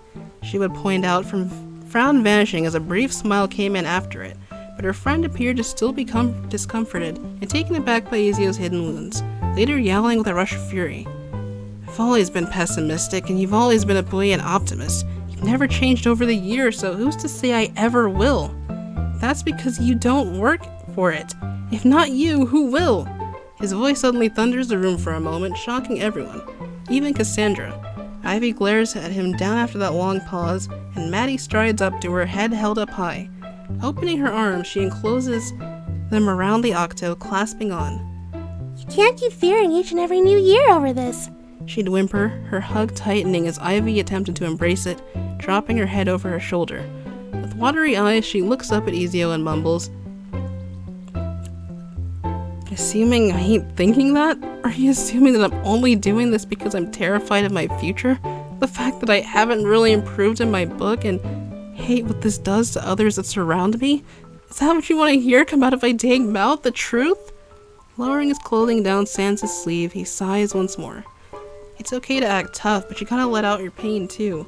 You're aware of the truth, but are you working to accept it? Before you continue though, Cassandra immediately hushes him and takes over, knowing how frank her guy can be. I honestly never knew about how down Ezio was actually. He wants to say that you gotta let go, but at the same time use it as a drive to improve. There's nothing that can stop you from improving. For us, you've changed a lot already, and it's for the better. She says kindly. I've always been around for you, but now it just won't be me. Maddie adds in, her new grin growing into a broad smile. You've endured it all, and even if you still do so over time, you know that you aren't alone. I wish I could stress that more than I already have before, girl. Ivy looks back at them all after a while, giving them the smallest of thumbs up as she tries to piece herself back together, wanting to process it all and actually take their words to heart for her own sake. Guess that can technically be my big resolution, she figures as the inkling lets her go. Heck yeah! She chirps back eagerly, going in for another brisk hug, which Ivy accepts, stifling a chuckle. Just give me some time. Now we're getting somewhere. We promise to be with you, okay? The guest squid then walks over and sits beside Ivy as she settles down again and flicks his wrist forwards, popping a card out of the sleeve. I prepared this just in case. He hands over the card, and while Ivy rejects it, Ezio placed it down in her lap. Take this tarot card I discovered while excavating. That holds the meaning of a new beginning. I'm giving this to you in hopes that you won't forget. Ivy blinks, and while uncertainty glazes her eyes, she picks up the card and examines it for a bit, and the words written on it are, "The Fool." Well, I won't forget you, I suppose, she gruffly said, shoving it into her pocket, meeting Maddie's gaze as she prodded her shoulder. But you almost forgot about the countdown! The inkling exclaimed as she whipped her head around to face the TV, hopping back up on the sofa, writhing around once more. 14,020's coming! And so are my changes, Mad. So are my changes, she thought as she placed her attention on the flat screen again. Hey, how many minutes left? How many minutes? More like how many seconds? Upon revealing the current time left, the famous cephalopods began to count down to what everyone has been waiting for. 10, 9, 8, 7, 6, 5, 4, 3, 2, 1. Happy New Year, Inkopolis! New Year's came as a firework, bright, joyful, and passing. Yet it gives Maddie a moment to dream as those fireworks do, making their own statement amid the stars, as she gleefully cheers for a better year. Her octoling pals hold in a snicker as she watches her gaily antics, minds set out on whatever was to come their way. Ivy feels a glow of warmth surging through her body, which she chooses to identify as her strong desire to improve emotionally, and mentally someday. She rolls up her sleeves, exposing the sizable amount of scars that plagued her upper limbs. She'd eye these momentarily before gazing at Ezio with a tiny grin as she starts to slowly let go of the haunting past she endured, officially making a good way for 14,020. Ezio returns the grin, dipping his head. You did it, you womanizer, his octoling companion whispered into his ear. He smiled knowingly, placing his left fist on his chest as he merely replied with, "Not a moment too soon or any more exquisite." And Finn, Happy New Year, everyone. And so we had an author's note from Ezio here. This was the first VA request that he made, and when the Scraps theme of Doki Doki Literature Club was cut by the last stream, I was excited since I had some advantage there, just knowing the deep lore of that game. Yes, I did actually announce Round 15's theme as Doki Doki Literature Club, just for the reactions, but decided to change it back to the future theme, everybody. So then came Senorita, wondering if I'd like to collab with her, and why would I turn it down? Took up the offer, pipe came up skyrocketing. Writing was a blast with her. And so, there's more here about on January 1st. I guess it has been a while since the request opened on December 30th. Senorita was able to save the request and it became the slice of life V8 request. So they snuck in some references, had some OCs, and this is the only thing they worked on for the holidays. It's a lot of good requests come in. They were inspired to give the stream a shot. So 2019 was the year they hoped for but never asked since fates were at odds with them. And yes, they woke up from a dream, became a mod on the server, and now this. Yep, a lot can change in a few months, that's for sure. This 2020 I'm very sure would go for more. So putting this here to not end up rambling. Thank you for being my inspiration. You may appreciate that. All your content puts a grin to my face. Keeps me going, especially in writing. To everyone never back down from anything, remember the meaning of the Fool Tarot card, a new beginning. So we're new buds, and when taking the first step, all of us have a journey and can make sure to see it through to the end. And so this note comes cut. So here's a picture of that card here. And there is farewells in multi-languages. Until next time. I'm not sure what language this is. I see adios amigos. Bye friendos until we meet again. And to the earlier Spanish there, Isa, I just didn't want to make too many errors there. So they do forgive me, but I do know it was probably very important to the story here. And I can sense the Doki Doki vibes in this one. So hopefully someone out there who's struggling, if you're in the chat listening, hopefully this resonated with someone here. So yeah, we had all the Happy New Year's of the countdown there.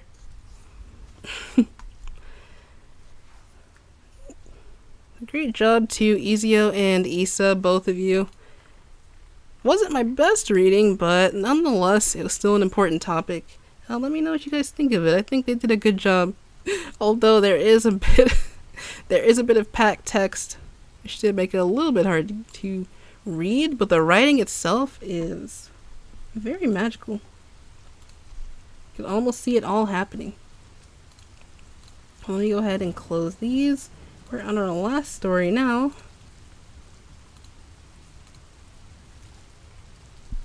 Let's go ahead and refresh this. And right now, we've just reached the 3-hour mark. So, yep. I kind of undercalculate how much time it takes to read each one. So, I believe that day 2 actually might be the shorter stream, everybody. Still, thank you so much for sticking through with this. And I hope that some of you can show up for day 2. There was Filipino the bit before the Spanish. That's what you and Ezio speak? Alright. Yep. We are at the last story of the night already, yeah.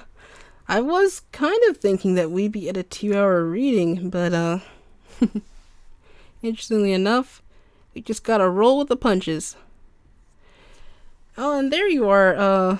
What's up? It's okay, so Ezio? Yeah, I definitely think that I did pronounce it that way. Good to see you. I hope you did enjoy the reading. Like I said, we all try our best. And thank you, Lauren. Well, I'm glad you think that I did do it justice, though I did get 2 of the characters mixed up at the end, I will say. I wasn't too sure, but still. Anyway, a nice theme, and hopefully it resonated with someone out there again. I'm going up through the chat, and let's see what I missed. Flirty Agent 8. I kind of didn't stay with that too much, although I did try.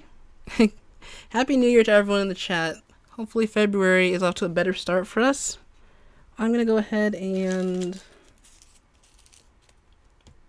hydrate here before we get to 11, which is the last one. Yep, just gotta go with the flow. Feels like only 1 hour has passed? Huh, interesting.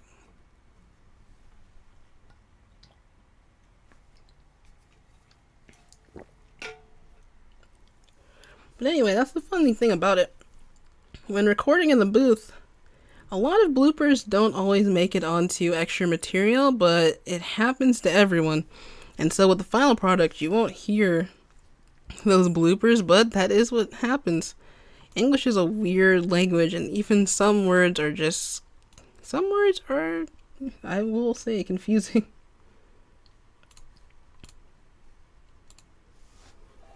So, I've clicked into number 11, and this is the final request for tonight. It's called, oh, excuse me. It is called A New Year for Us All, and it's by JordanHoshidoFates. Definitely another veteran of the voice requests. Felt like 30 minutes for you guys? Wow, that's surprising. Hope I'm ready for Valentine's Day. Ready for all the free chocolate, not free chocolate, half price chocolate after Valentine's Day. If it was free, there'd be a riot. But yep, here we are. I'm just gonna go ahead and roll into it, everybody. Thank you so much for spending tonight with me. Of course. Alright, so sitting at number 11, this is JordanHoshidoFates, A New Year for Us All with Agents 3 and 4. It was the 1st of January in Inkopolis, approximately 1 a.m., an hour after the big countdown for the new year in the square.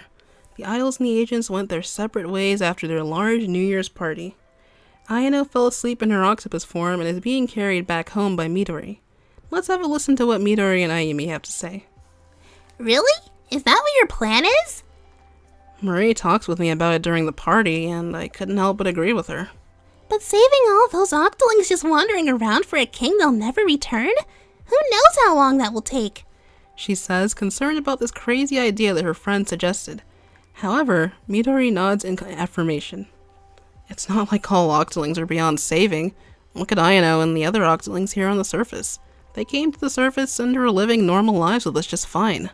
So it isn't impossible for us all to live side by side here. Besides, this was actually Cuttlefish's idea. For real? Ayumi says in a shocking tone. If anything, she thought that this plan was Callie's idea considering what happened to her in the past. I know it isn't impossible, but... there's so many octolings down there. It could take years for you and the others to save them.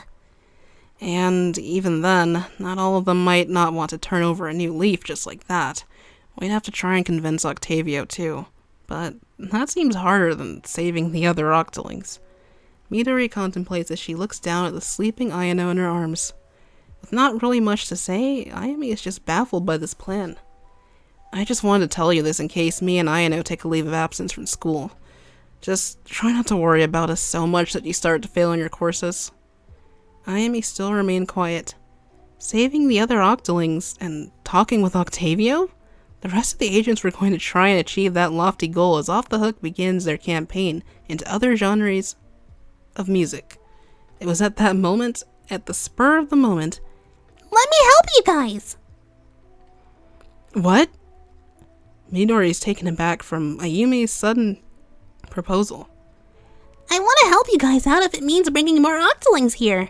I know you want me to focus on school, but we can do this together. She gives Midori a determined look. As Midori looked back at her fellow agent, she saw something in Ayumi's eyes. Something that wasn't there before. Determination and a purpose. This realization made Midori smile a bit. I guess Marie was right when she said you would want to tag along. She extends a hand to Ayumi. If you're gonna help us, that means dealing with a lot of schoolwork. It'll all be piled up when we're done. Ayumi smiles as she shakes her hand. Whatever it takes to help out the Octos. Ayumi smiles confidently. With this, the recovery task force was formed to try and break Octavio's control over the remaining octolings in Octo Canyon and bring them to the surface to join their already free companions. And that is the end. Well, speaking of the future of Splatoon, this definitely sounds like where the Splat 3 campaign might actually be headed. So, nice perspective there, Jordan. Really like this one. I definitely see 3 and 4 learning to get along more, because 4 didn't have a lot of the screen time interaction with everyone else. We just want to see it soon. I know we all do. Hopefully that's where things go. Hopefully we don't have to fight a brainwashed Agent 4 in the next game. But, you know, Nintendo, some things usually have a pattern. But I hope that they'll mix it up. Especially the Splatoon development team. Great job, Jordan, HoshidoFates. And one last round of applause for the 11th writer tonight. And for everyone else who's gone before. Everyone else's stories that I read. So amazing character development for Ayumi. Yeah, for sure. I definitely feel like she's going to mature, you know, Agent 4, that they are a character that can be serious when they need to be. So, yeah. Should have gone for Eel Oh, I love that line. Love that with Marie.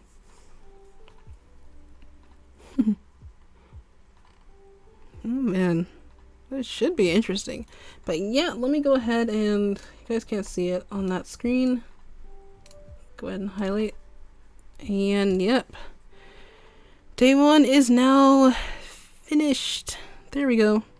And for day 2, we'll be returning with Agent Fourth Wall, MC Rat Prince, Cookie Gary, Jules the Remixer, Mr. Purple, Chrono, Gamer Julian 94, Awesome Pig 7, and Super Dementio 77, who has kindly been our closing act for most of these Voice Request streams since round 13, as a matter of fact.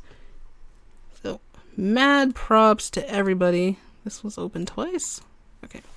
Mad props to everybody who has gone already. Yeah, my train of thought is going somewhere else. I'm just trying to think if... Yep, no, I think that's it. Yeah, the Night Justice, Yume, ever, and sincerest thanks. Thank you so much, Lauren. Thank you to all the new mods as well. Yeah. Our time together seems so short, guys. I had a thought and I kind of missed it. I don't know where it went. Is there a Rider of the Night thing? Man, it's honestly hard to try and rate all of these. I like them all equally. I definitely think HyperSonicX drove in that feel of the time skip really changing so much for all our characters in the world of Splatoon. And Thinking with Portals had a really futuristic vision for Inkopolis, so that was pretty cool. Gather Around for the Countdown had some heavy issues that are important to talk about that we don't always talk about, but then again it was a nice slice of life look with some OCs there. And something new definitely felt like it would be something out of the Squid Sisters stories. Box and Square, really like that Doctor Who crossover. Could definitely see that. There's some clothing items in the game already that will make a good Inkling Doctor cosplay. The shoes and the jackets and the glasses and things like that.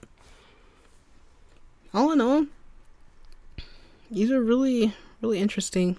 So, any closing comments, guys? I'll try to read as much as I can. But right now, stream's currently at 3 hours, 10 minutes. So we went a little bit over, but then again, it's all good. Favorite idol, it's hard to choose. We're talking Splat 1, I can go with Marie, no problem. And, I don't know. Everyone seems to like Agent 8's voice a whole lot, so I always have fun with that. Some of the best writers of the series have yet to show off. Yep, that's day 2 for you. If that is your opinion, true. Favorite agent? Yeah, I think I answered that. And thank you there, Smileman64. Thank you, DarkHud898. Thank you to Muznit as well. Carol says, I don't like A New Day. Uh-oh. Wait, have you already read it? Wait, that's not a title in here. Okay. Either way.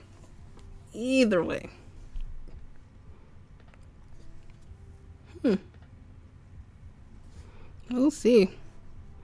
I can't tell how long day 2 will be. Probably about the same. But, it is anyone's guess. Your guess is as good as mine. From Octo expansion.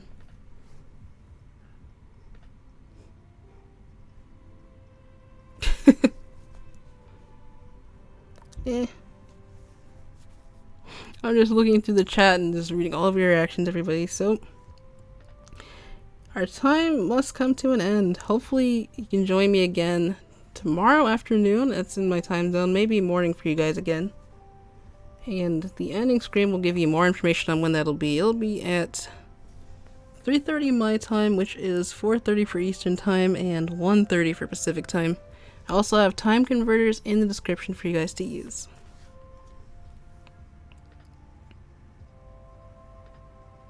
Yeah, thank you so much for all the good vibes, everybody. Is Slavic okay? I don't know. Seems like reality is bending. A New Day was my... Oh, okay. Nah, A New Day was definitely definitely one that I didn't expect. It also came in with that fourth wall break. I had only read the first part of it, and I was like, oh, this should be interesting. But no, it definitely major props to that one. And thank you, Senpai. I appreciate that. To everyone who's made your stories, keep writing. I love them so much. Oh, thank you for those kind comments. May the fun prosper tomorrow just as much as it did today. Yep. This is a different screen. You guys can see the chat. What I'm gonna do is bring up the ending screen that'll have more information for you guys. Please be sure to check out the description as this is ending.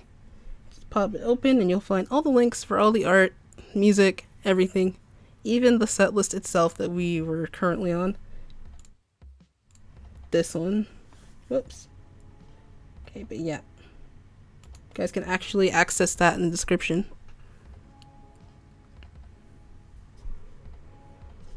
So I'm glad to have shared the positive vibes with you all. Everyone in the chat has been noticed for tonight. I wish I could read all of the comments above, actually. But appreciate you for tuning in, for turning out. Thank you to Frisk, who became a member earlier. Thank you to Tenebris and Jayling and who else? Thank you to everyone who donated. Thank you, Slavic. Thank you so much for blessing this chat. The red is so strong. It's very strong. Alright. Yep. Incredible indeed. Well, that is all for day one, everybody. And until tomorrow, till the next stream, stay fresh, stay off the hook, take care of yourselves. This is Yume signing off. Oh, and yes, I will probably post that all my art in the Discord. Don't think I didn't see that. Take care, everybody.